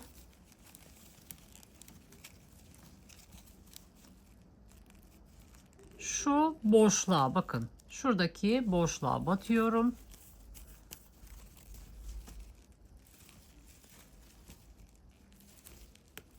Ve fıstığımı tamamlıyorum. Devam edelim arkadaşlar. 19 tane fıstık yapıyoruz. İkinci dönüş köşemize 13 tane fıstığımızı oluşturacağız birazdan. Köşemize geldik.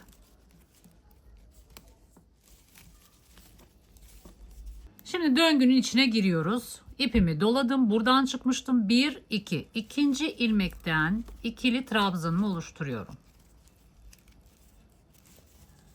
Biraz bol oldu arkadaşlar.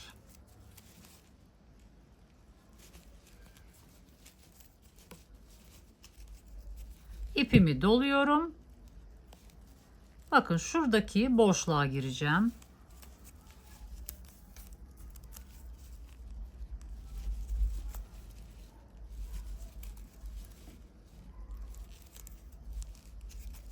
Fıstığımı oluşturdum. Şimdi devam ediyorum. İpimi doladım. Buradan çıkmıştım. Hemen peşine ilmek atlamadan gelen ilmekle devam ediyoruz. Araya batmıyoruz. Ne yapıyoruz? Şuradaki ortak noktaya batıyoruz.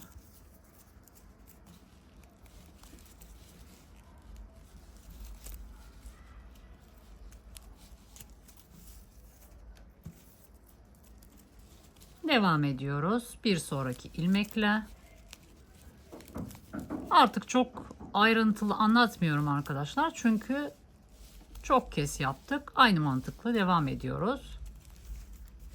Battığım yerlere bakın.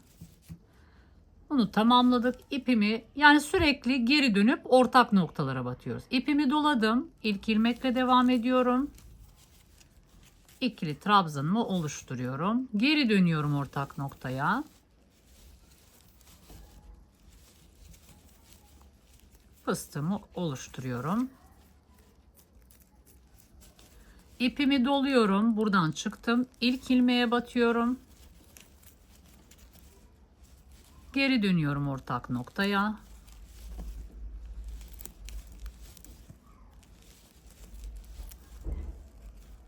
Fıstığımı oluşturuyorum. İpimi doluyorum. Buradan çıktım. İlk ilmeğe batıyorum. İkili trabzanımı oluşturuyorum. Ortak noktaya geri dönüyorum.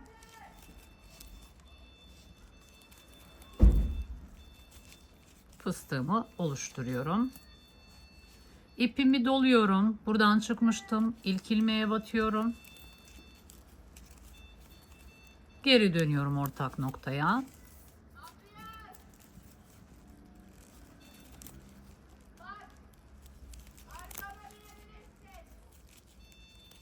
Fıstığımı oluşturuyorum. İpimi doluyorum. Buradaydım.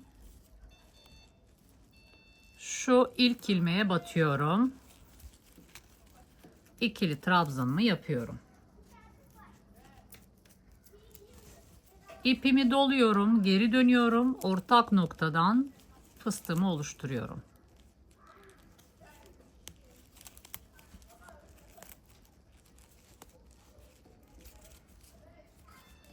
İpimi doluyorum. Buradaydım. İlk ilmekle devam ediyorum. Geri dönüyorum. Fıstığımı oluşturuyorum.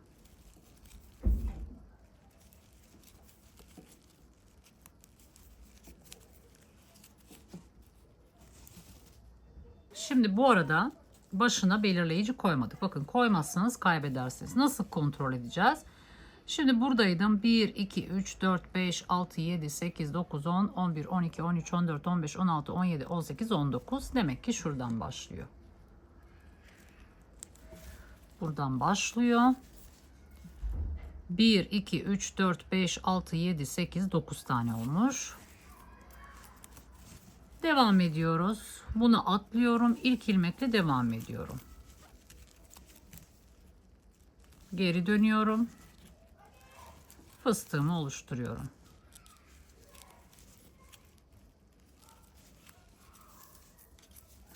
İpimi doluyorum. Bakın buradan çıkmıştım. Şimdi şuraya gireceğim.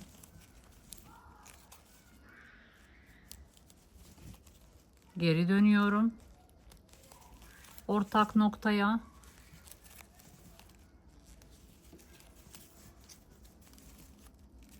Ve fıstığımı oluşturuyorum. İpimi doluyorum. Buradan çıkmıştım. Buraya giriyorum.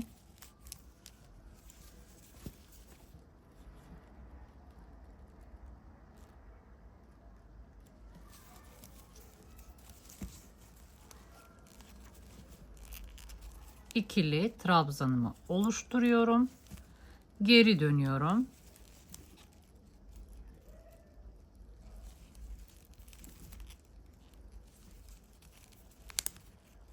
Ve fıstığımı oluşturuyorum. Sayalım. 1, 2, 3, 4, 5, 6, 7, 8, 9, 10, 11, 12. Son bir tane kaldı. Bunu çıkarıyorum. Çıkarttığım noktadan ilk ilmekten yani giriyorum. İkili trabzanımı yapıyorum. Geri dönüyorum. Bakın ortak noktam burası. Ve oradan fıstığımı oluşturuyorum.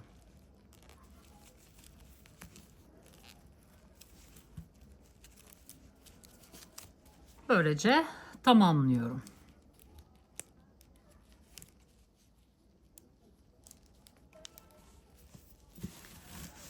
Şimdi şöyle sayalım isterseniz bütün fıstıklarımızı. Tabanımızı bitirdik. Yani artışlarımızı bitirdik arkadaşlar.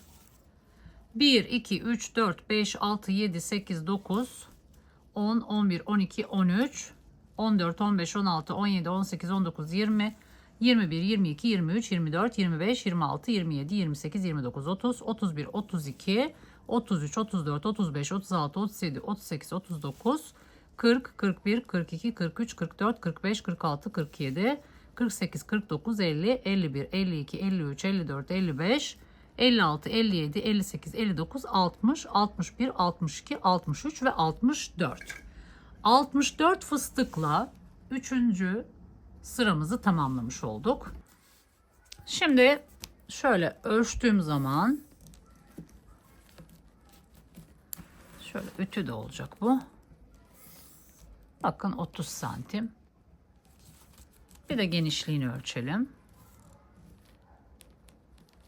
Burada yaklaşık 9 santim olmuş. 8,5-9 santim arası. Yani bir önceki çalıştığım örnekle aynı arkadaşlar. Daha önce bunu çalışmıştım. Hiçbir değişiklik yok. Aynı yöntemle yaptığım için ölçülerim aynı çıktı. Şimdi artık gövdeye çıkıyoruz. Bundan sonraki 4. fıstık sırasında artış yapmayacağız arkadaşlar. Artış yapmayacağız fakat burada artış yaptığımız için bir önceki sırada yine burada bir kavislenme olmayacaktır. Normal ilerleyecektir. Bir sonraki sırada artık yavaş yavaş kavislenmeye başlayacak. Şimdi ben burada rengimi değiştireceğim. Birleştirmemi yapacağım. Bunları zaten her sırada gösterdim. Şu an göstermeme gerek yok. Bir sıramı düz öreceğim arkadaşlar. Yine burada farklı bir renge geçerim. Ne yapabilirim burada? Mor yapabilirim arkadaşlar. Bir sıra mor geçebilirim. Şimdi ben 4. fıstık sırasına başladım. Rengimi değiştirdim. Mor renge geçtim. Normalde şöyleyken şöyle çevirdim. İlk fıstığımı yaptım. Şimdi burası benim dönüş köşemde. Burayı göstereyim dedim. Yani şaşırmayın diye. Bütün belirleyicilerimi çıkarttım.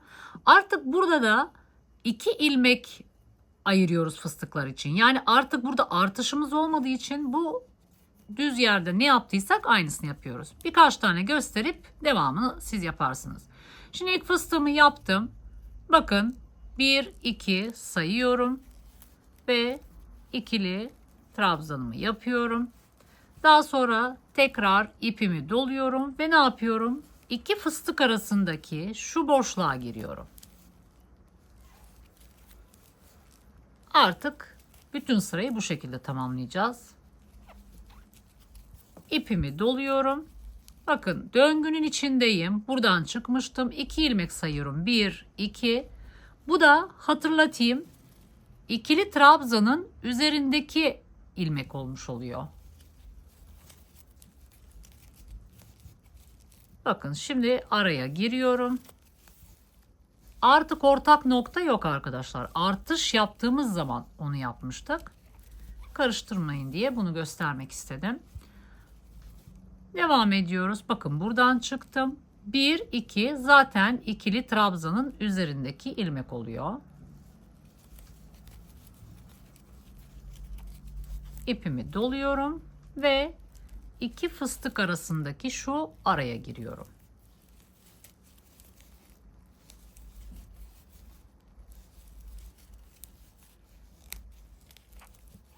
Evet.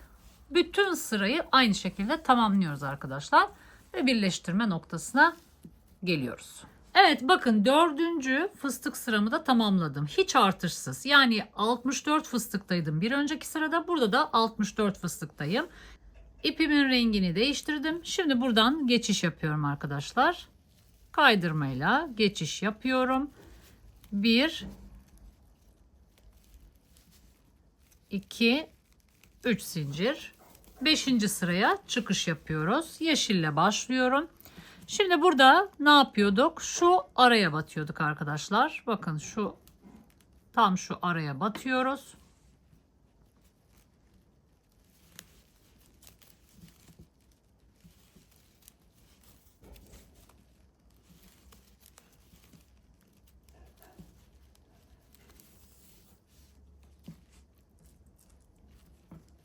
Buraya belirleyicimizi koyalım yine.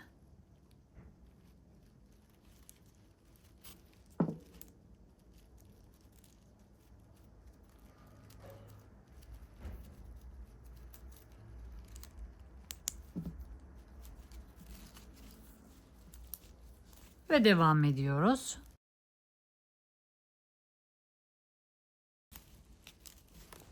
Ve trabzanımı yapıyorum, ikili trabzanımı. Şimdi bakın şu 2 fıstık arasına tığımı sokup yeni fıstığımı yapıyorum.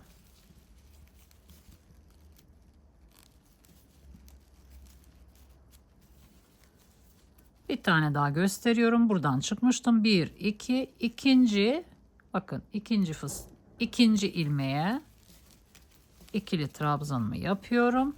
Geri dönüyorum. Bakın şu fıstıkların arasındaki boşluğa fıstığımı oluşturuyorum.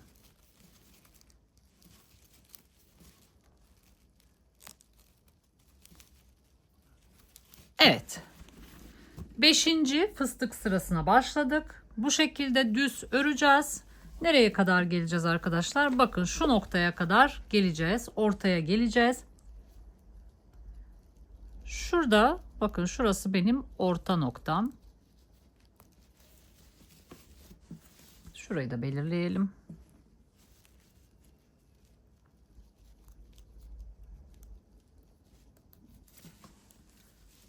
Şimdi bu belirleyici koyduğum noktalara birer fıstık artış yapacağız. Yani bu sıradan sonra 64 artı 2 66 fıstıkla tamamlayacağız. Bakın orta noktasına geldim. Şimdi burada bu belirleyiciyi çıkartıyorum. Burada bir fıstık artışı yapacağız. Şimdi burada nasıl yapıyoruz artışımızı? Yine aynı mantıkla yapıyoruz arkadaşlar. Şu dönüş köşelerinde nasıl bir artış yapmıştık? İpimi doluyorum. Bakın burası benim en son çıktığım nokta. Hemen ilmek atlamadan yanındaki ilmeğe giriyorum. Şu şekilde ikili trabzanımı yapıyorum. İpimi tekrar doluyorum. Ortak noktaya giriyorum. Bakın aynı noktaya giriyorum.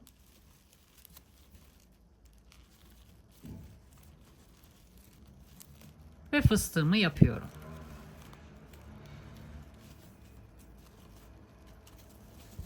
Bu işlemi bir kez daha tekrarlıyorum. İpimi doluyorum. Bakın ortak noktam burası.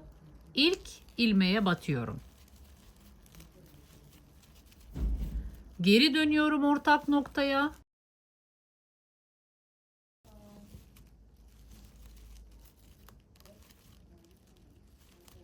Fıstığımı oluşturuyorum. Şimdi artık normal yapayım, göstereceğim size. Bakın şimdi burada en son buraya battım. 1 2 artık bir ilmek atlayarak yapıyorum. Şu araya batıyorum.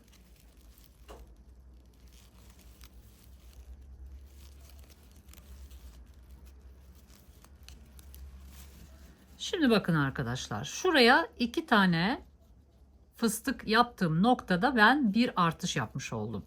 Nasıl anlıyoruz bunu? Bakın şimdi böyle baktığım zaman, bakın bu buna ait.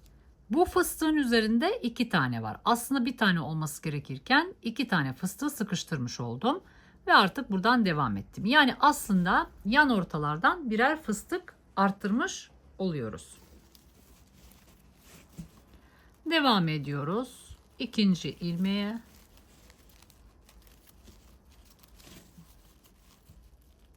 Yine fıstığın arasına yapıyoruz.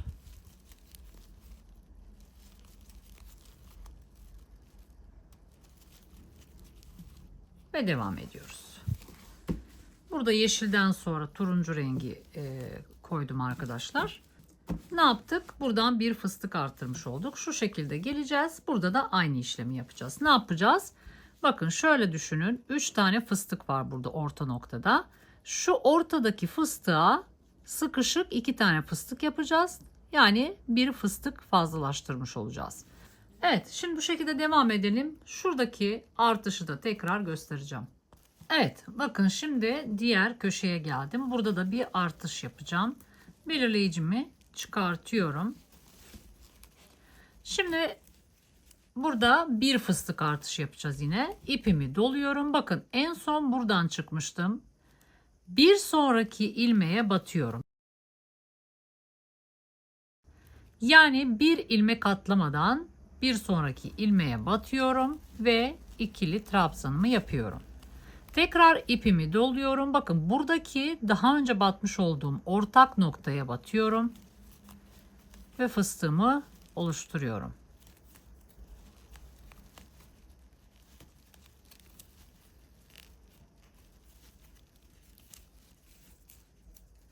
Şimdi bu yapmış olduğum ortak noktaya batma işini tekrar yapacağım. İpimi doluyorum. Bakın şimdi buradan çıktım. Bir sonraki ilmeğe tığımı sokup ikili trabzanımı yapıyorum. Tekrar ipimi doluyorum. Yine bakın geri dönüyorum. Ortak noktaya batıyorum. Ve fıstığımı oluşturuyorum.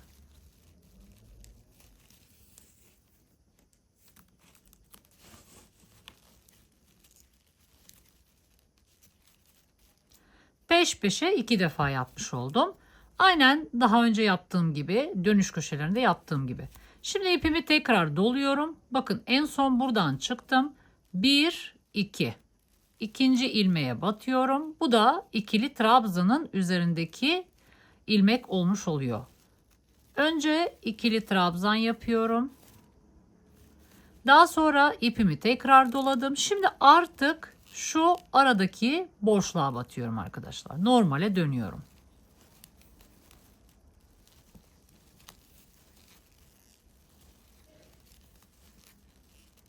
Fıstığımı yapıyorum. Birazcık daha göstereyim. Şimdi bakın buradan çıktım. 1, 2. İkinci ilmeğe batıyorum. İkili trabzanımı yapıyorum.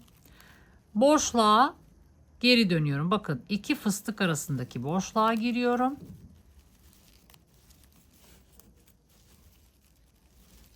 Ve fıstığımı oluşturuyorum. Bir kez daha gösteriyorum. Buradan çıktım. 1, 2. İkili trabzanımı yapıyorum. Geri dönüyorum. Bakın şu iki fıstık arasındaki boşluğa giriyorum. Ve fıstığımı oluşturuyorum.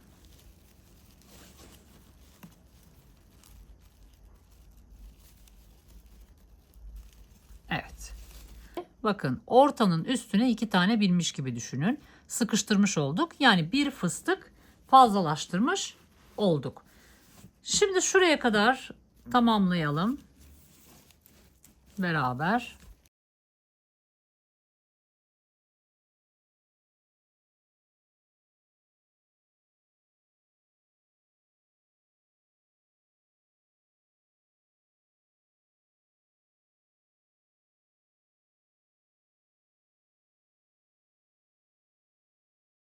...66 fıstıktayım şu an. Şöyle güzelce ütüleyeceğim arkadaşlar. Açtıracağım buharla. Tabii ki çok fazla yumuşatmadan ama şöyle şu kısımlar bir düzgün olsun diye iplerimi temizleyeceğim. Bunları gizleyeceğim ve devam edeceğiz arkadaşlar.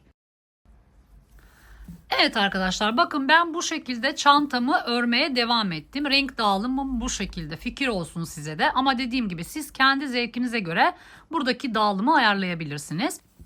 Şimdi belli bir sıra düz ördüm. Ne yaptık? 1, 2, 3 sıra fıstık sırası taban yapmıştık. 4. sırayı düz örmüştük. 5. sırada artış yapmıştık.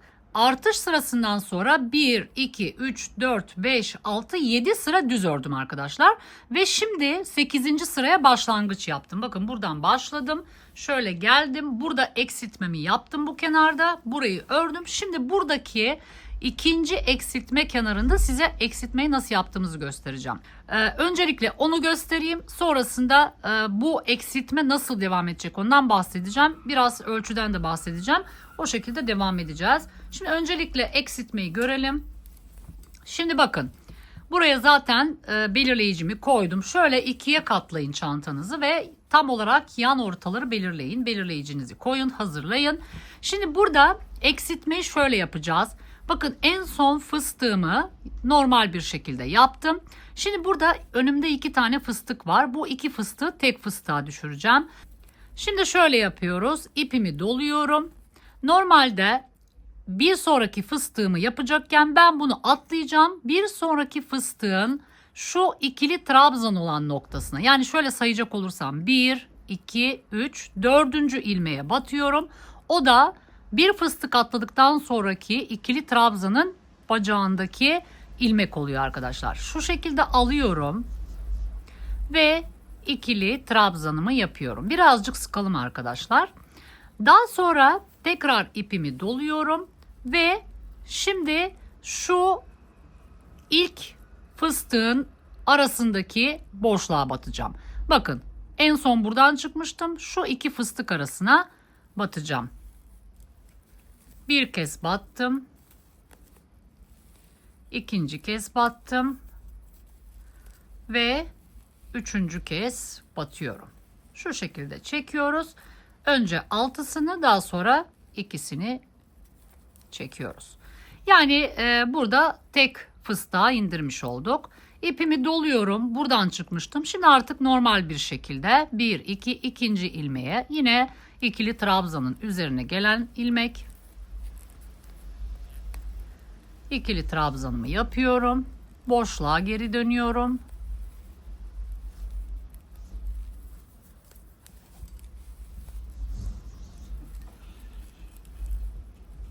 Ve fıstığımı oluşturuyorum.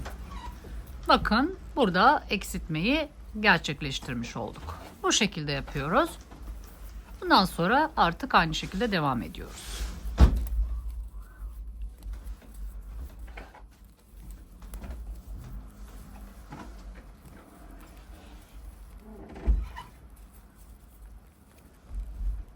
Evet, hem buradan hem buradan bir fıstık eksiltmiş olduk. Dolayısıyla fıstık sayımız 64'e düşmüş oldu.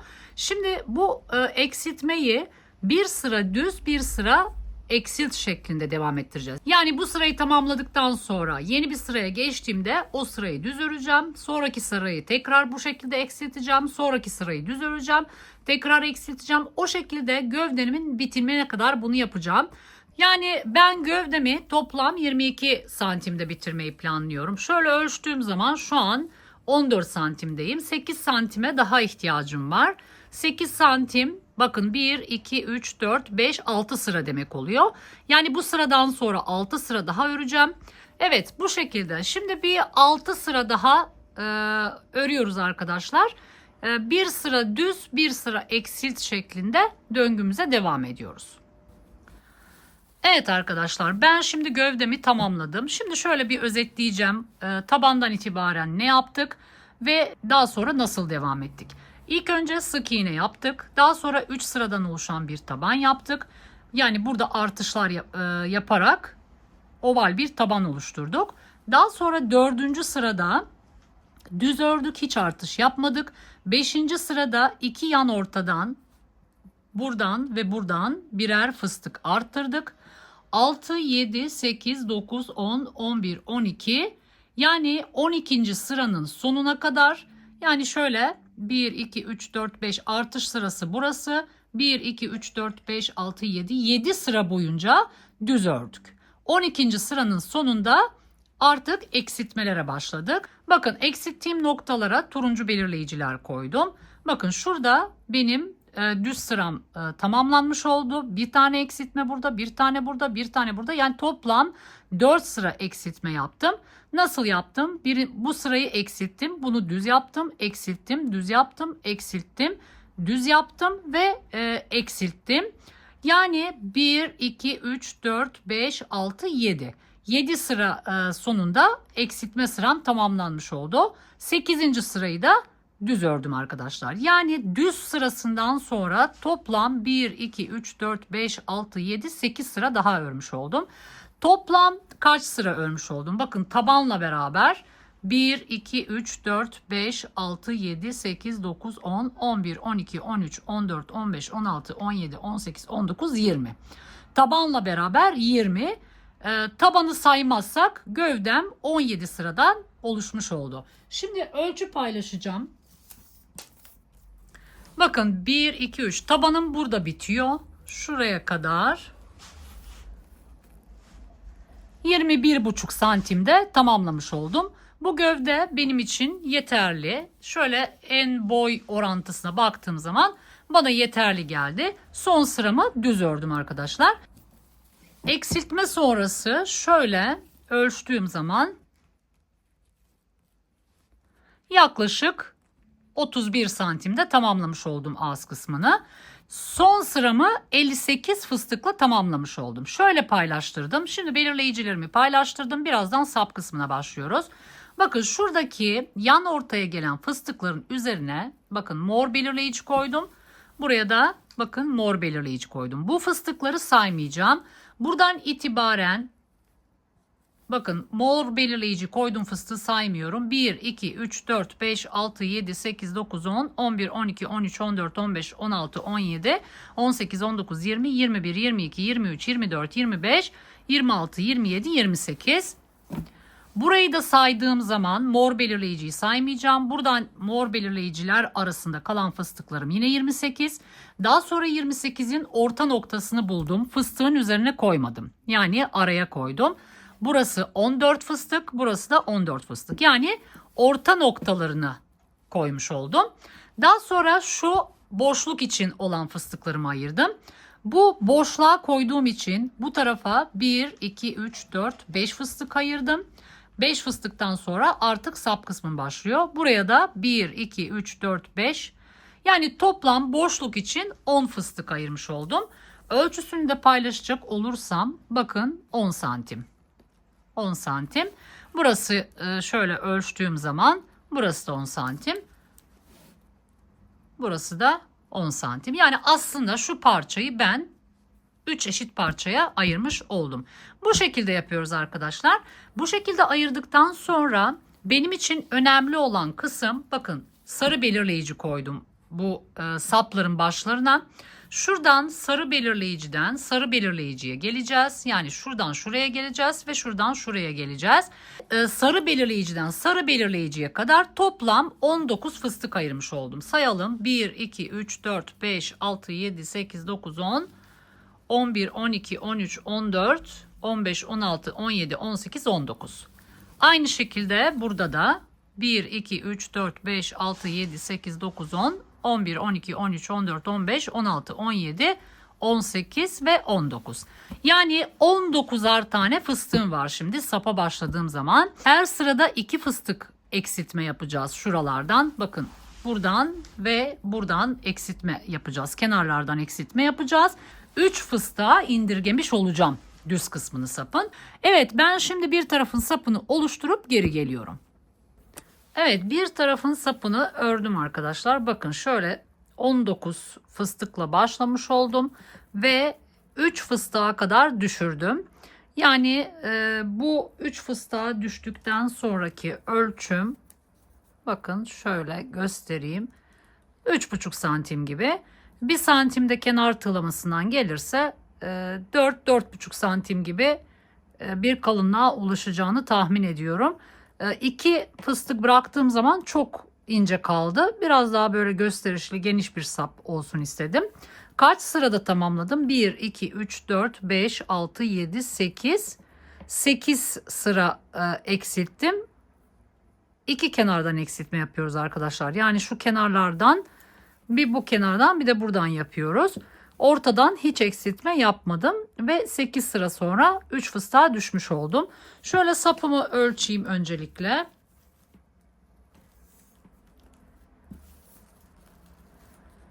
Bakın 33 santim kadar bu sapı çalışmış oldum. Şöyle kendim de omzuma takarak denedim. Yani şurası bitmiş halini yine ölçerim. Aşağı yukarı şöyle ölçtüğüm zaman 30 santim gibi bir boşluk olacağını düşünüyorum. Ama en son birleştirdiğim zaman yine şu boşluğumuzu ölçeriz. Gelişi güzel renklerimi gövdeyle uyumlu olacak şekilde yerleştirdim. Şimdi bu sapı örmeye başlayalım hep birlikte. Şimdi buradan 1, 2, 3, 4, 5 tane fıstık bırakmıştım. Buradan da 1, 2, 3, 4, 5 tane fıstık bırakıyoruz. Son sıramı içten ördüğüm için burası fıstıklarımın arka yüzü oluyor. Dolayısıyla ben dış taraftan başlayacağım. Yani ön yüzünden, çantamızın ön yüzünden başlayacağım. Buradan buraya geleceğim. Evet, şimdi başlıyoruz. Evet, şimdi burada bakıyorum renk dağılımı. Yeşille başlayacağım. Şöyle şuraya geldiğim zaman buraya da sarıyla devam edeceğim arkadaşlar. Yani yarısına kadar yeşil, buradan da sarı devam edeceğim. Bu kısım sarı olacak. Evet, şimdi ipimizden birazcık ayırıyoruz. Şu şekilde koyuyoruz. Bir kez çeviriyoruz. Daha sonra ipimizden şu şekilde alıyoruz. Bakın tığımda 2 tane var. 2 ilmek var. Şu şekilde tutuyorum. Şimdi buradan 1, 2, 3, 4, 5. Bakın bu 5. fıstığımın sol kanadı, yani trabzanın üzerinde olan ilmekten şu şekilde tığımı geçirip ilmek alıyorum. Şuradaki ipimi de şöyle tutuyorum. Şimdi bakın 3 tane var. Şu ilkini birazcık şöyle uzatıyorum. Şimdi ikisinden şu şekilde geçiriyorum. İkisi tığımda kaldı. Şimdi bir kez daha ipimi doluyorum. 3 tane oldu. Şimdi gelen fıstığımın tam ortasına, bakın tam ortasına tığımı sokup şu şekilde ilmek alıyorum. Ve şöyle uzatıyorum. 4 tane oldu. Şimdi şu ikisinden şu şekilde geçiriyorum. Ve şimdi üçünden geçiriyorum. Şimdi buraya hemen şu tepeye bakın. Şu iki trabzan diyeceğim onlara. Bu da trabzan, bu da trabzan. Tek bir tepe noktası var. Oraya belirleyici muhakkak koyun arkadaşlar. Döndüğümüz zaman en son batacağımız nokta orası olacak. Şimdi ipimi doluyorum. Gövdede yaptığım gibi aynı yöntemle devam ediyorum. Önümdeki fıstığa bakın bakıyorum. 1, 2 yani trabzanın üzeri olmuş oluyor. Önce ikili trabzanımı yapıyorum. Daha sonra ipimi tekrar doluyorum. Bu defa iki fıstık arasındaki boşluğa 3 defa. Gövdede yaptığımız şekilde yapıyoruz. Önce altısından geçiriyorum. Daha sonra ikisinden geçiriyorum. Devam ediyoruz. Bir kez daha göstereyim. Önce ikili trabzanımızı yapıyoruz. Daha sonra şuradaki boşluğa batıyoruz.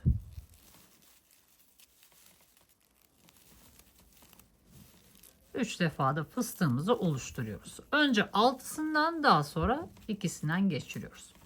Bu şekilde hafif eğimli bir üçgen şekilde başlamış olduk. Devam ediyoruz.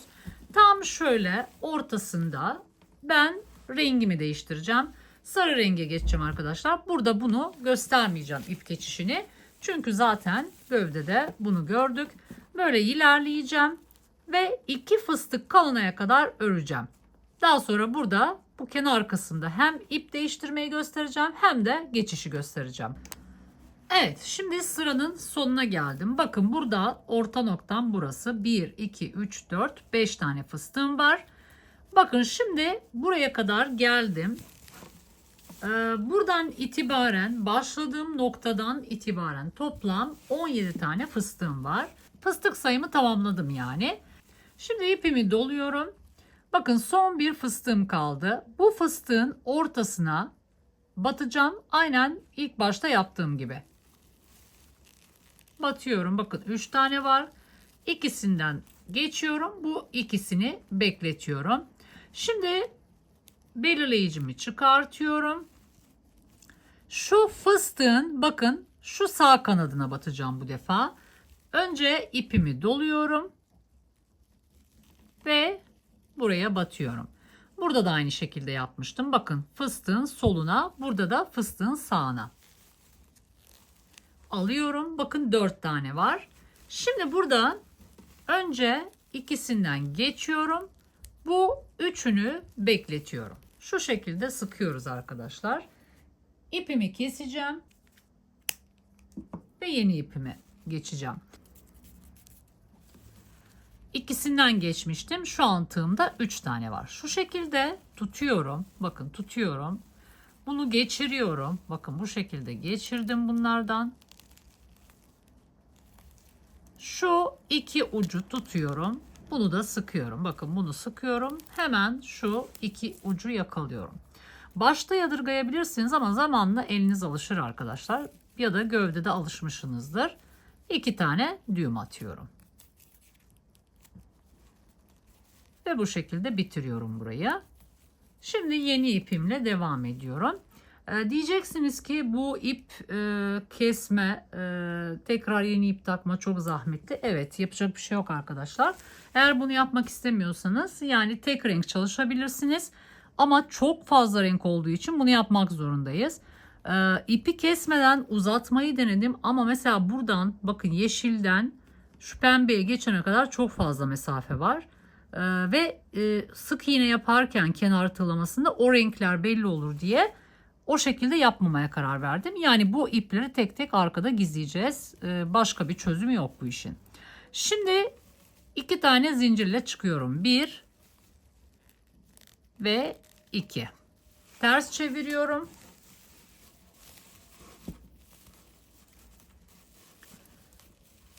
Şimdi ters çevirdim.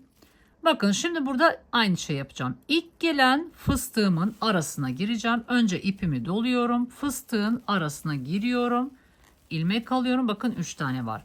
Önce ikisini, daha sonra ikisini çekiyorum. Ne yapıyoruz? 2 trabzanı tek bir tepeye birleştirmiş oluyoruz. Hemen buraya belirleyicimi takıyorum tepeye, tek tepeye ve devam ediyorum. Bundan sonra her zamanki gibi. Bakın trabzanın üzerine batıyorum. Daha sonra ipimi doluyorum, araya giriyorum.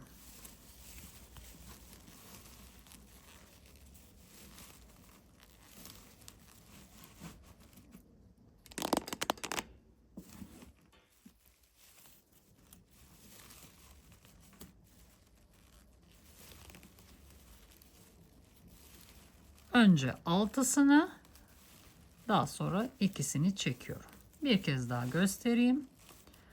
Şimdi bakın gelen fıstığım 1 2 sayıyoruz. Zaten trabzanın üzeri denk geliyor. Tekrar etmiş olayım. Gövdede yaptığımız işin aynısı. Daha sonra geri dönüyorum boşluğa.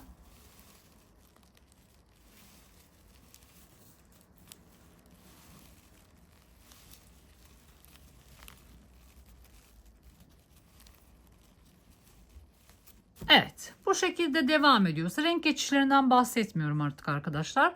Bu şekilde sıramızı örüyoruz ve sıranın sonuna geliyoruz. Evet, bakın sıranın sonuna geldim. Bakın burada son fıstığım var. Burası da 2 tane trabzan ve 1 tane tepem var arkadaşlar. Bu arada buraya belirleyici koymuş muydum? Koymamışım. Bakın tam şuraya birleştirme yapacağız şimdi birazdan. Rengimi de değiştirdim. Burada fıstıklarımızı sayalım. Bakın 1, 2, 3, 4, 5, 6, 7, 8, 9, 10, 11, 12, 13, 14, 15. Her sırada 2 fıstık eksilmemiz oluyor. 19 fıstıkla başlamıştım. 17 fıstığa düştüm. Şimdi 15 fıstıktayım. Şimdi burada fıstığımı tamamladım. Her zamanki gibi ipimi doluyorum. Son fıstığın tam ortasına batıyorum. İlmek alıyorum. Bakın 3 tane var. Önce ikisinden geçiriyorum. Daha sonra şu 2 tane trabzanın ortak bir noktası vardı. Oradan geçireceğim. Fakat önce ipimi dolayacağım. Bu noktaya batacağım. İlmek alacağım. Bakın 4 tane var. Şimdi önce ikisinden geçireceğim. Bu üçünü bekleteceğim. Şimdi burada ipimi kesiyorum ve yeni ipe geçiyorum. Şu şekilde bakın şu kesmiş olduğum ipi şöyle tutuyorum. Yeni ipimi geçiriyorum. Bakın şu şekilde. Üçünden.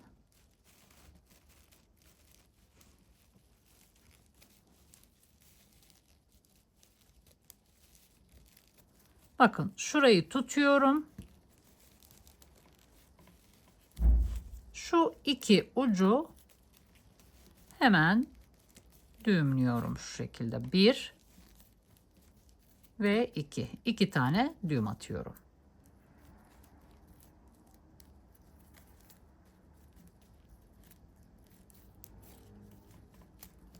Bakın bu şekilde. Şimdi bunları şöyle alıyorum.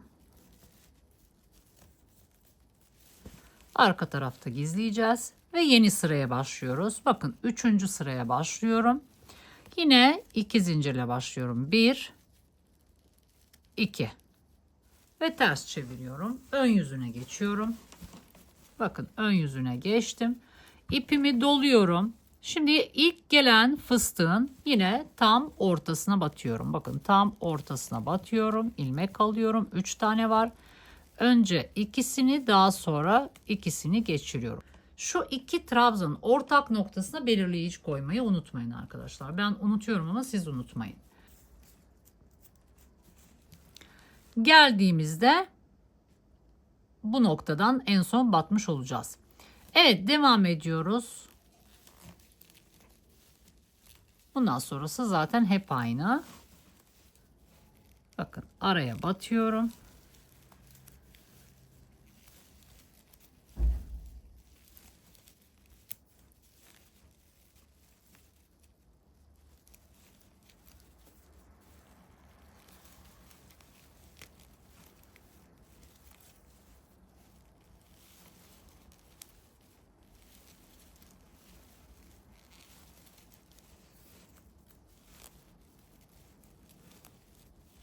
Ve bu şekilde devam ediyoruz.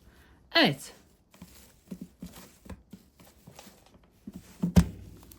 Bu şekilde devam ediyoruz. 15 fıstıktaydım.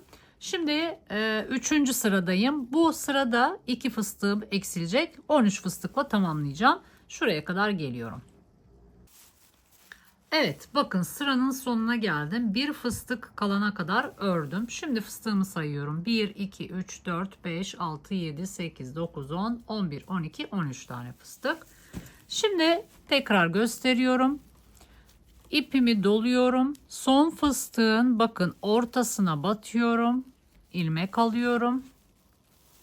Ve ikisinden geçiriyorum. Bu ikisini bekletiyorum. İpimi doluyorum. Bakın çıkarmış olduğum belirleyicinin olduğu noktaya batıyorum. Yani iki trabzanın birleşme noktasıydı. 4 tane var. Önce ikisinden geçiriyorum. Bu üçünü bekletiyorum. Şimdi ipimi kesiyorum. Burada yeni ipe geçeceğim. Turuncu yapacağım arkadaşlar.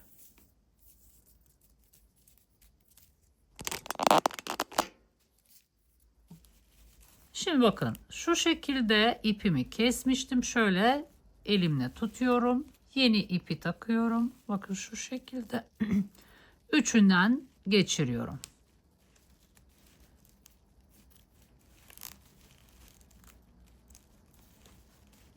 Ve şu ikisini bakın şu ikisini şimdi düğüm atarak birleştireceğim. Şöyle düğümümü atıyorum 2 kez. Arka tarafta gizleyeceğiz.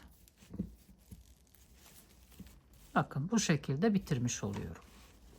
Şimdi 2 zincirle çıkıyorum. 1 2 ters çeviriyorum. Şimdi şu taraftan biraz zor oluyor arkadaşlar.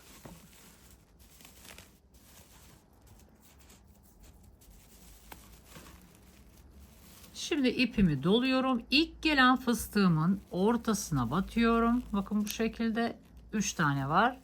Önce ikisini, daha sonra ikisini çekiyorum. Ve buraya belirleyicimi takıyorum. Ve devam ediyorum. Diğer fıstıkla bakın trabzanın üzerine batıyorum. İpimi doluyorum. Geri dönüyorum. Bakın iki fıstığın arasına boşluğa 3 defa da fıstığımı oluşturuyorum.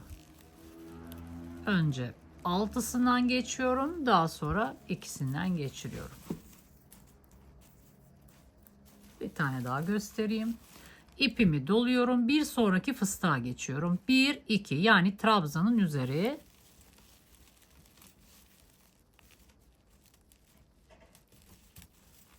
Geri dönüyorum boşluğa.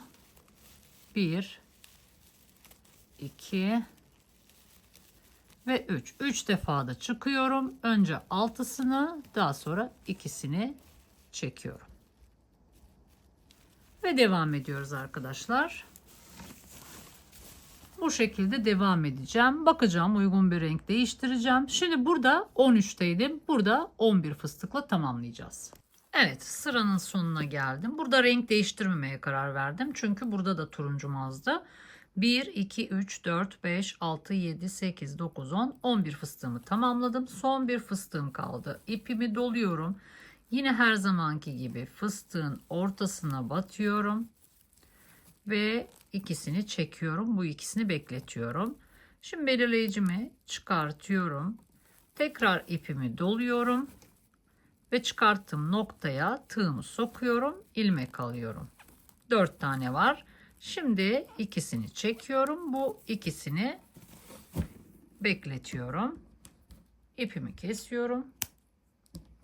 Biraz uzun bırakıyorum ki arkada rahat bir şekilde saklayabileyim diye. Şimdi 3 tane kalmıştı. Şöyle kestiğim ipi tutuyorum.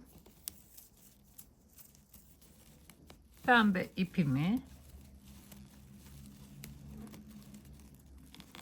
şu 3 tanesinden geçiriyorum.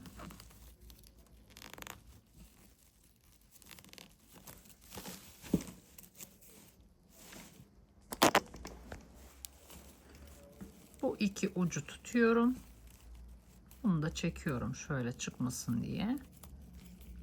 Bu iki ucu düğümlüyorum şimdi. 2 kez.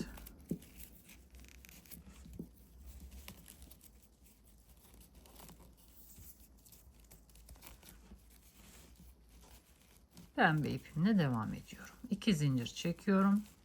1, 2 ve ters çeviriyorum.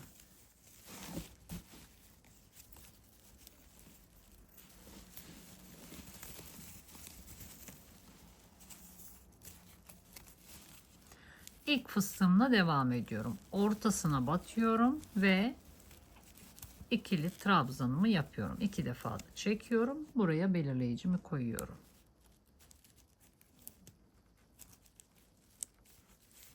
Ve devam ediyorum.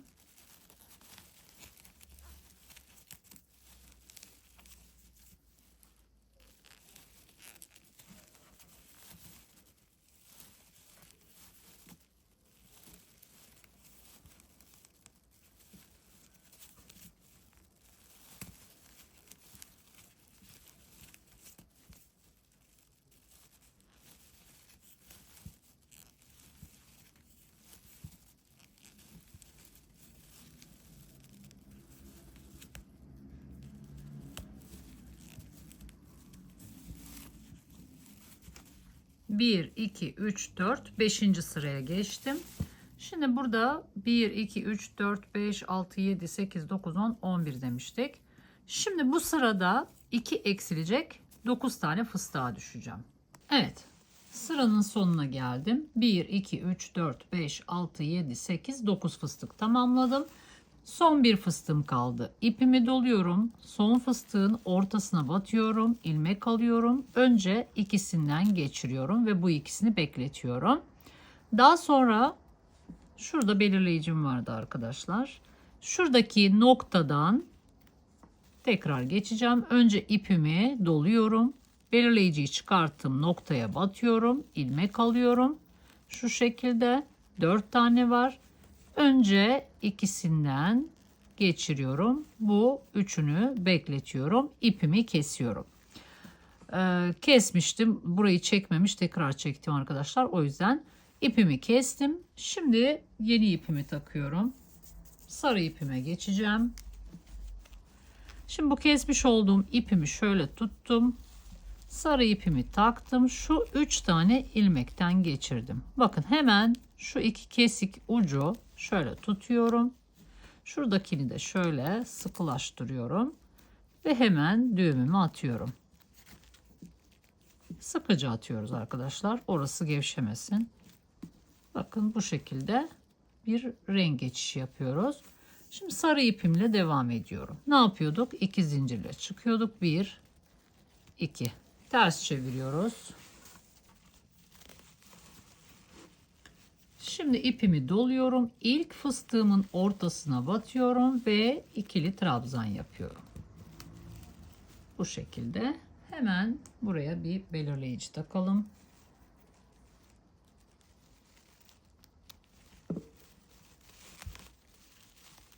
Ve diğer fıstıkla devam ediyoruz.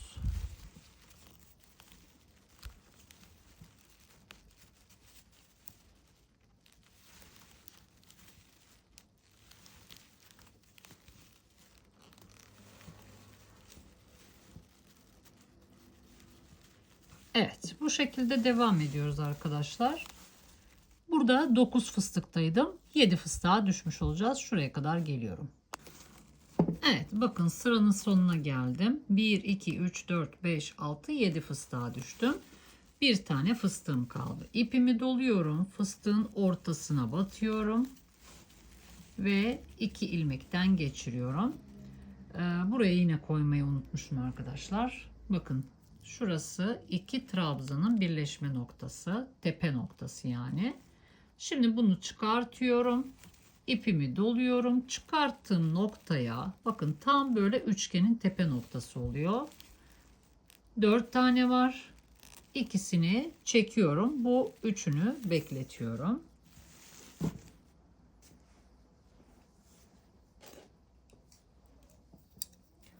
İpimi kesiyorum.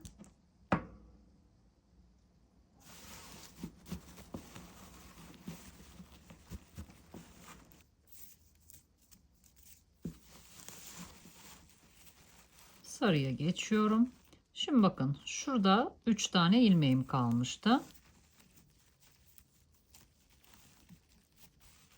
Üçünden şu şekilde geçiriyorum.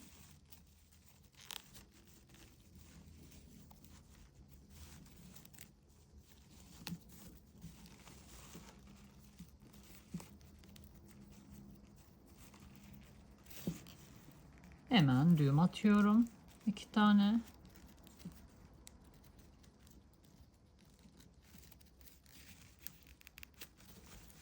Ve devam ediyorum. Şimdi 2 zincir çekiyorum. 1, 2 ve ters çeviriyorum. Devam ediyorum. İlk fıstığın ortasına batıyorum ve ikili trabzanımı yapıyorum. Buraya belirleyicimizi koyalım.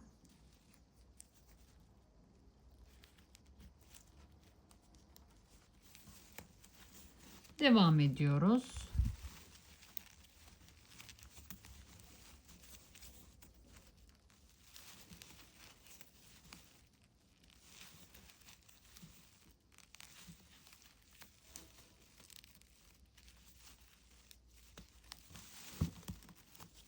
Evet, bu şekilde devam ediyoruz. 7 fıstıktan 5 fıstığa düşeceğiz.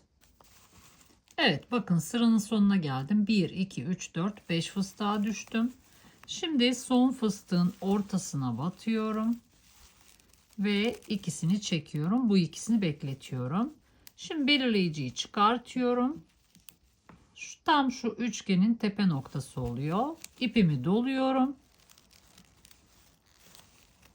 İlmek alıyorum. 4 tane var. İkisini çekiyorum. Bu üçünü bekletiyorum. İpimi kesiyorum. Şu kesmiş olduğum ipi şöyle parmağımla sıkıştırıyorum. Yeşil ipimden alıp şu üçünden geçiriyorum.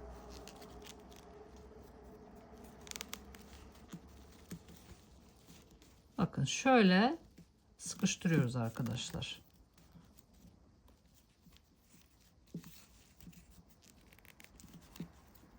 Sıkı bir düğüm atıyoruz. Bir kez daha atıyoruz ve bitiriyoruz. Şimdi yeşille devam ediyorum. İki zincir çekiyorum ve ters çeviriyorum. İpimi doluyorum. İlk fıstığımın ortasına batıp ikili trabzan yapıyorum. 2 defa da çekiyorum ve buraya belirleyicimi koyuyorum.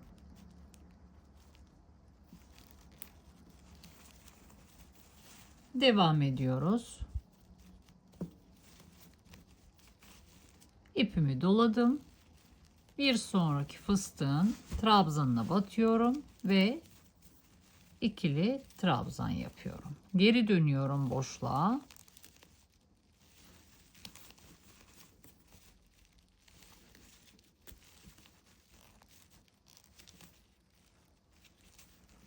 Bu şekilde fıstıklarıma devam ediyorum. 5 fıstıktaydım. 2 fıstık eksilecek. 3 fıstığa düşeceğim arkadaşlar. Evet, bakın 3 fıstığa düştüm. Şimdi son fıstığım var. Yine aynı mantıkla ortasına batıyorum. Önce ikisini çekiyorum. Bu ikisini bekletiyorum. İpimi doluyorum. Belirleyiciyi çıkarttım. Noktaya batıyorum. İlmek alıyorum. 4 tane var. Önce ikisini çekiyorum. Bu üçünü bekletiyorum. Şimdi yeşil ipimi kesiyorum.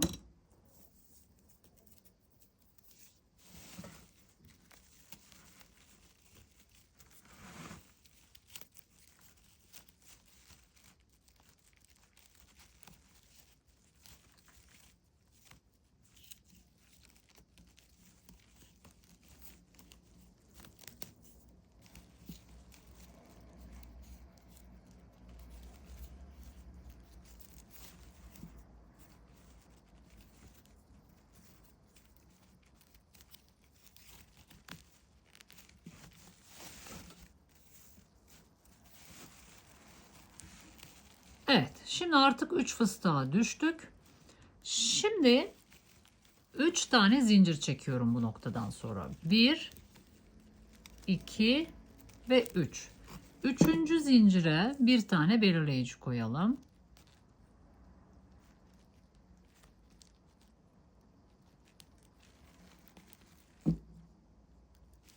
Ve ters çevirelim.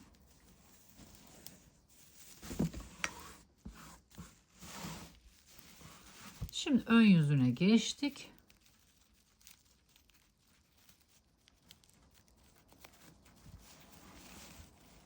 Şimdi ipimi doladım. Bakın ilk fıstığımla başlıyorum. Trabzana batıyorum. Bakın fıstığın trabzanına batıyorum. Artık eksiltme yok arkadaşlar. Önce ikisini, daha sonra ikisini çekiyorum. İpimi doluyorum. Bakın şuraya boşluğa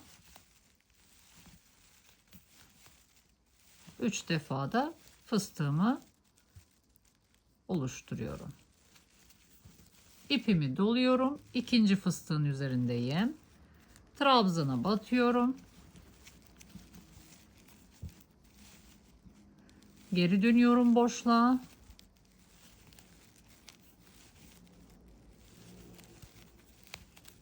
Fıstığımı oluşturuyorum. Şimdi burada bakın 3 ile dönüş yaptığım zaman buraya belirleyici koydum. Burada belirleyicinin koyduğum noktadan yine bir trabzan yapacağım. 3 fıstık yapacağım, trabzan yapacağım. Yani bir trabzan, 3 fıstık, bir trabzan. Bir trabzan, 3 fıstık, bir trabzan şeklinde devam edecek. İpimi doluyorum. Bakın son fıstıktayım. Burada yine 1 2 trabzanın üzerine geliyorum. İkili trabzanımı yapıyorum. İpimi doluyorum. Boşluğa geliyorum.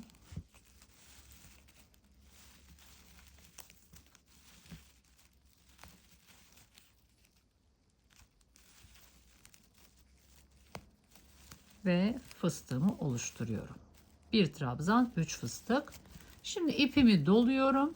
Bu belirleyiciyi taktığımız noktaya üçgenin tepe noktası oluyor. Bir tane ikili trabzan yapıyorum. Şimdi burada ipimi değiştireceğim için bakın burada 2 tane ilmek kalınca ipimizi değiştiriyoruz. Şimdi burada mor ipime geçiyorum.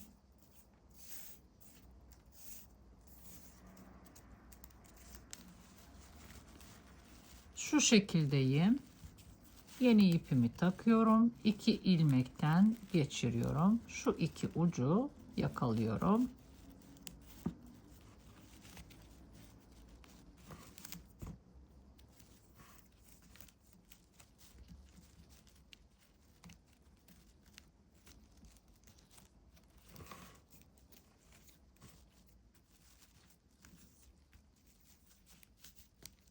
Yine 2 tane düğüm atıyoruz. Bakın 3 fıstık birer trabzanı var. Hep o şekilde devam edecek. Şimdi yine 3 zincirle çıkıyorum. 1 2 ve 3. Buraya belirleyici koymayı unutmayın arkadaşlar, alışana kadar. Ve ters çeviriyorum. Şimdi ipimi doladım. Bakın 1 2, yani şu trabzanın üzerine ikili trabzanımı yapıyorum. İpimi doluyorum. Bakın şu boşluğa geliyorum.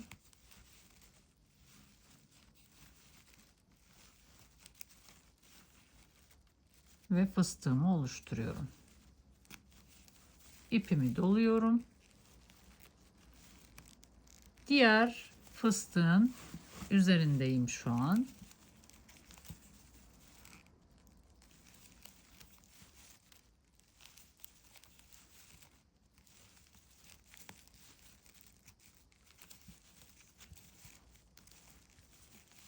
Üçüncü fıstığa geçtim. Şimdi bakın.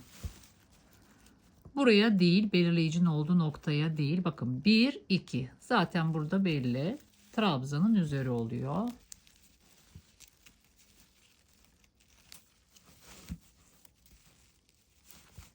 Geri dönüyorum.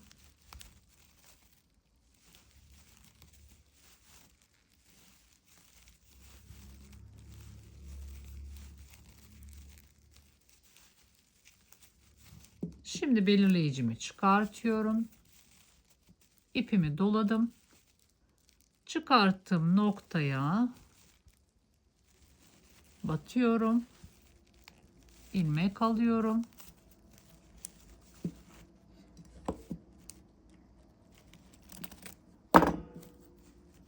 Şu ipim sıkışmış. Önce ikisini, daha sonra ikisini çekeceğim. Fakat çekmeyeceğim. Bu şekilde bırakacağım çünkü ipimi değiştireceğim. Yani ne yapmış olduk? Son fıstığımı yaptıktan sonra ipimi doluyorum. Buradaki 3. zincir oluyor arkadaşlar. Belirleyiciyi çıkarttığımız nokta 3. zincir oluyor. Oraya batıyoruz, ilmek alıyoruz. 3 tane var. Önce ikisini çekiyoruz. Bu ikisini bekletiyoruz. Son bir kez göstereceğim. Şimdi burada 2 ilmeğim kalmıştı. Onlardan yeni rengimi geçireceğim.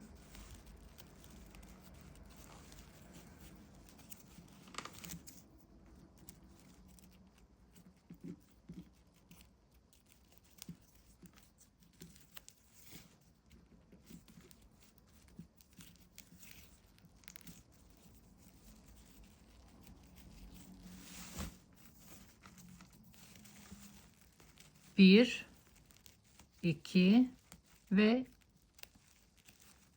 3. Üçüncü zincire belirleyici koyuyoruz ve ters çeviriyoruz.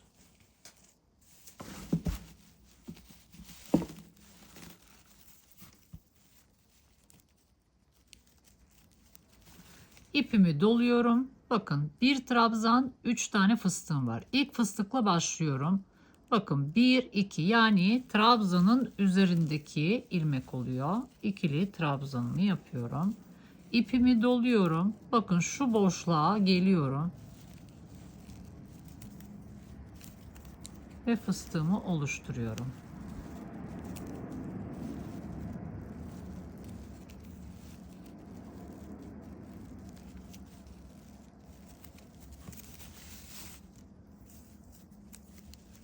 İkinci fıstığıma geçtim.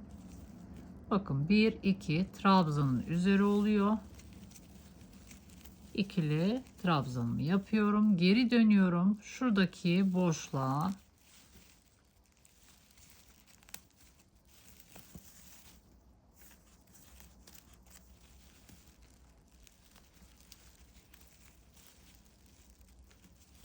ve fıstığımı oluşturuyorum. Üçüncü fıstığa geçtim. Şimdi bakın burada belirleyiciden önce bir ilmek var. Yani 1 2 yani şu trabzanın üzeri oluyor arkadaşlar. Bakın 1 2 oraya batıyoruz. İlmek alıyorum, geri dönüyorum.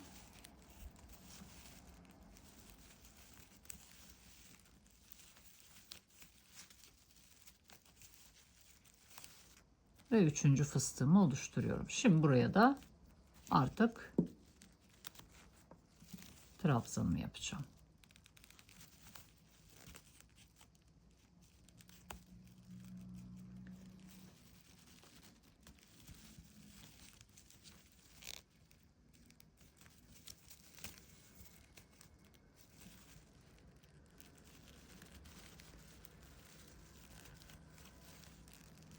İki tanesinden geçiriyorum. İpimi kesiyorum. Ve yeni rengime geçiyorum.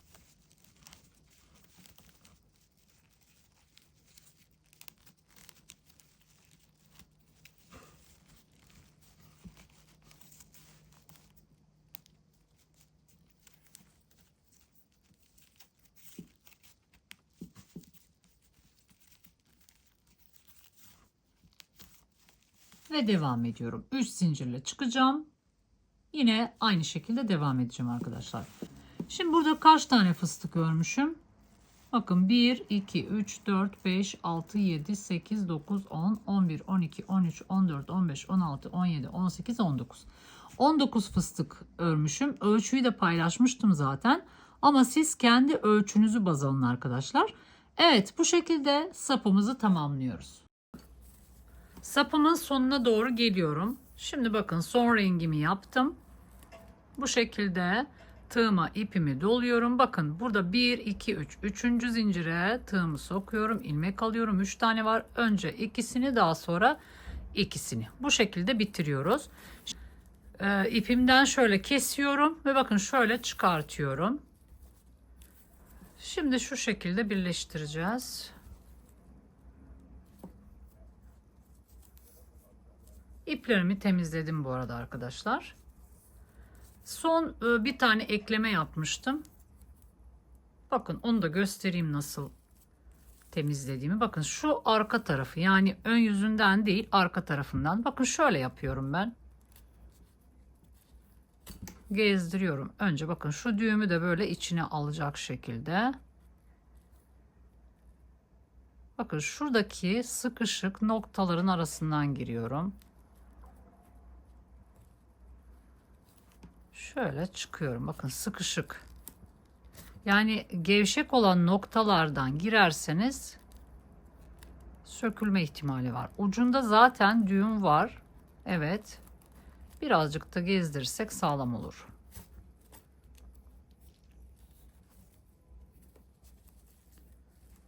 Şimdi şurada kesiyorum.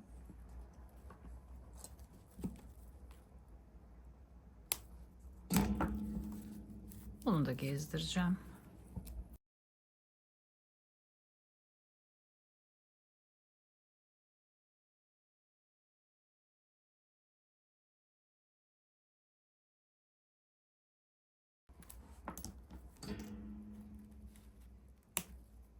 Evet. Bu şekilde bakın tertemiz oldu. Hiç belli olmuyor arkadaşlar.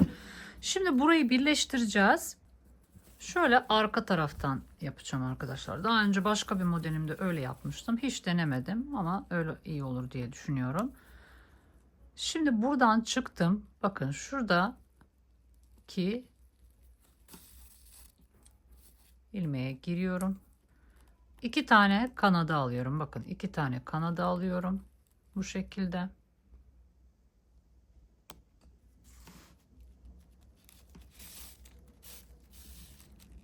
Şimdi tekrar geri döneceğim.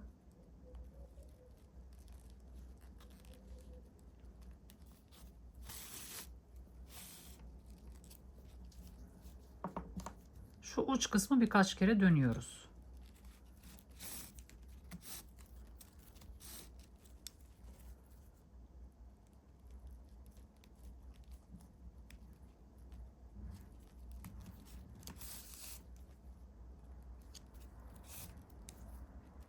Şurası kalkmış. Devam ediyorum şimdi. Bakın. Gayet güzel olacak. Zigzag şeklinde devam ediyoruz. Buradan giriyoruz. Karşıdan çıkıyoruz. Şimdi diğerine devam ediyorum. 2 kanattan.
Evet.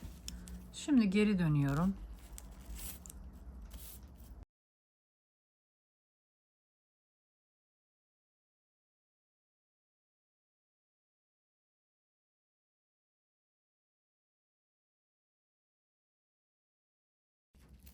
Evet. Bakın gayet güzel oldu. Şimdi şuradan bir yerden gezdirerek saklayacağım.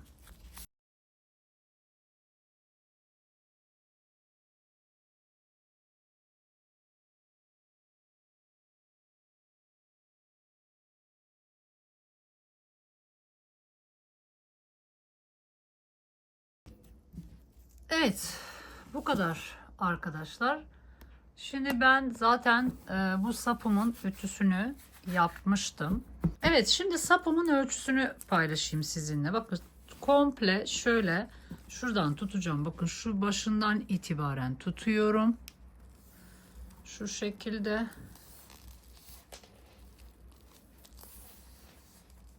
Ve 70 santim. 70 santimlik bir sapımız var. Bakın şu kalın kısmı ölçeyim. 3 fıstığa düştüğümüz noktaya kadar şöyle ölçtüğüm zaman yaklaşık 10 santim. Genişliğini de ölçeyim. Bakın şöyle ölçtüğüm zaman yaklaşık 20 santim. Evet, 10 santime 20 santim genişliğinde bu ufak saplarımız, üçgenler diyeceğim onlara. Şu ortadaki de 50 santim arkadaşlar. Yani siz dediğim gibi istediğiniz şekilde ayarlayabilirsiniz ama ben üzerime göre fit ettim. Gerçekten çok güzel boyutu. Ne uzun ne kısa olacak şekilde ayarladım. Şimdi artık kenar tığlamasına başlıyoruz arkadaşlar. Evet, kenar tığlamasına bakın sapın tam ortasından başladım. Yani burada bitsin diye. Bu şekilde ne yaptım? İlk önce bir zincir çektim. Daha sonra her bir boşluğun içerisine ikişer tane. Yani böyle tepeleme yapmayacak şekilde, yükselti yapmayacak şekilde dolduruyoruz arkadaşlar. Şimdi nasıl başladığımı başka bir iple göstereceğim. Hem kendim için denemiş olacağım. Hangi rengi yapacağıma karar veremedim çünkü. Şimdi bakın şöyle şurası tam sapımın ortası. Şöyle herhangi bir yerden tığımı sokuyorum. 3,5 milim tığ ile yapıyorum. Bakın bu şekilde ilmek alıyorum ve bir zincir çekiyorum. Ve devam ediyorum. Şimdi buraya geldiğimde bir kez daha batacağım. Şöyle devam ediyorum.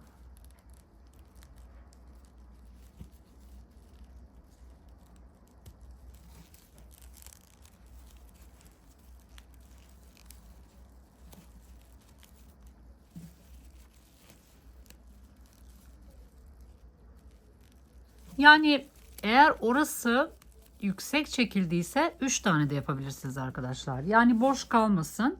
Şu aralara sokabilirseniz oraya da sokabilirsiniz. Fakat ben oraya giremedim. Bazen yani bakacağım şimdi 3 tane yapabiliyor muyum? Şöyle 3 tane fazla gelebilir. Yani 3 tane yapın diyorum çünkü burası kasmasın. Bazen görüyorum kenar tığlamalarında burası gerçekten çok kasıyor. Yani bol olsun daha iyi arkadaşlar. Ütüyle o bolluğu birazcık giderebilirsiniz. Yani yükselti vesaire varsa giderebilirsiniz ama sıkı olursa gerçekten hoş olmaz. Şurası çok kasar. O yüzden orası ne kadara ihtiyacı varsa o kadar yapın. Gerekirse 3 tane yapın. Şimdi benim ipim mesela ince, 3 tane bile kaldırıyor. Ama eğer kalın bir ip seçtiyseniz, ki bu iplerin benim değişkendi. Örneğin sarı olan çok daha kalındı. Pembe olan da kalındı. Turuncu, yeşil ve lila olan ince iplerdi. Ama ben maalesef ki bu açık renklerden kullanamıyorum. Ya yeşil ya lila güzel gider diye düşündüm. O yüzden gerekirse burayı 3 defa doldurabilirim. Evet, daha iyi oluyor 3 tane. Büyük ihtimalle 3 ile devam edeceğim. Evet arkadaşlar, bu şekilde her tarafını tığlıyoruz. Yani şuraya geldiğinizde bakın. Yani bunu artık videolarımda defalarca göstermişimdir. Bakın buralarda her bir noktaya gelecek şekilde dolduruyoruz arkadaşlar. Yani burada üçgen gibi olduğu için şu araya da batıyoruz. Bakın şu iki boşluk arasında ikişer tane yapıyorsanız şu araya da bir tane yapın. O şekilde tığlamanızı tamamlayın arkadaşlar. Evet, ben şimdi rengimi seçeceğim. Yeşil mi lila mı karar veremedim. Ona bir karar vereyim. Ondan sonra tığlamamı tamamlayacağım ve artık çantamızı bitiriyoruz arkadaşlar. Bir tarafın tığlamasını yaptım. Bakın burada 3 battığım da oldu, 2 battığım da oldu ama şu kısımda 2-1-2-1 şeklinde devam ettim. Yani boşluklara 2, araya 1, 2, 1, 2, 1 şeklinde ilerledim arkadaşlar. Tam geldi. Yani kasma yapmadı. Bir de şöyle bir şey denedim. Bakın çok güzel oldu arkadaşlar. Yani ben çok beğendim. Bu şekilde kaydırma yaparak daha güzel bir görüntü sağlayabiliriz. Dilerseniz bunu da yapabilirsiniz. Şimdi onu da göstereceğim. Bakın diğer tarafı da yaptım. Böyle yaptığımız zaman çok hafif bir dalga oluyor ister istemez. Ama bu kenar tığlamayı yaptıktan sonra düzeliyor. Bakın ütü yapınca daha da güzel olacak. Ben şimdi onu nasıl yaptığımı size göstereyim. Bakın başladığım noktaya geldim. Burada bir zincir, 2 sık iğne ile başlamış oldum. O şekilde ilerledim. Genelde 3 battım. Bazen 2 battım. Buraya da bu şekilde tamamladım. Şimdi başladığım noktaya geldim. Şöyle şuradan bakın şu başladığım ilk ilmeğin tepesinden bir kaydırma yapıyorum. Ve bundan sonraki ilmeklerin bakın tek kanadına batıyorum. Bu şekilde kaydırıyorum.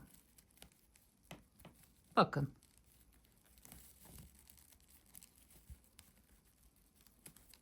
Bazı çantaların kenarlarına bu yöntem çok yakışıyor arkadaşlar. Buna da çok yakıştığını düşünüyorum. Bakın böyle çift kanat değil, sadece tek kanattan batıyoruz.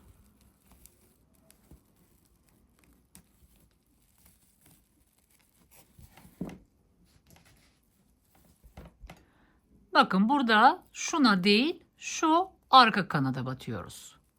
Burada çizgi şeklinde oluşuyor. Birazcık daha göstereyim.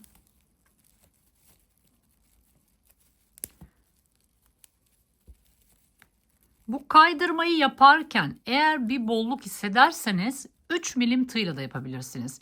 Ben 3,5'la başlamıştım ama bazı yerlerde bolluk yaptı. O yüzden 3 milimle yaptım. Orada biraz daha gerginlik yaratarak daha düzgün bir görüntü elde ettim.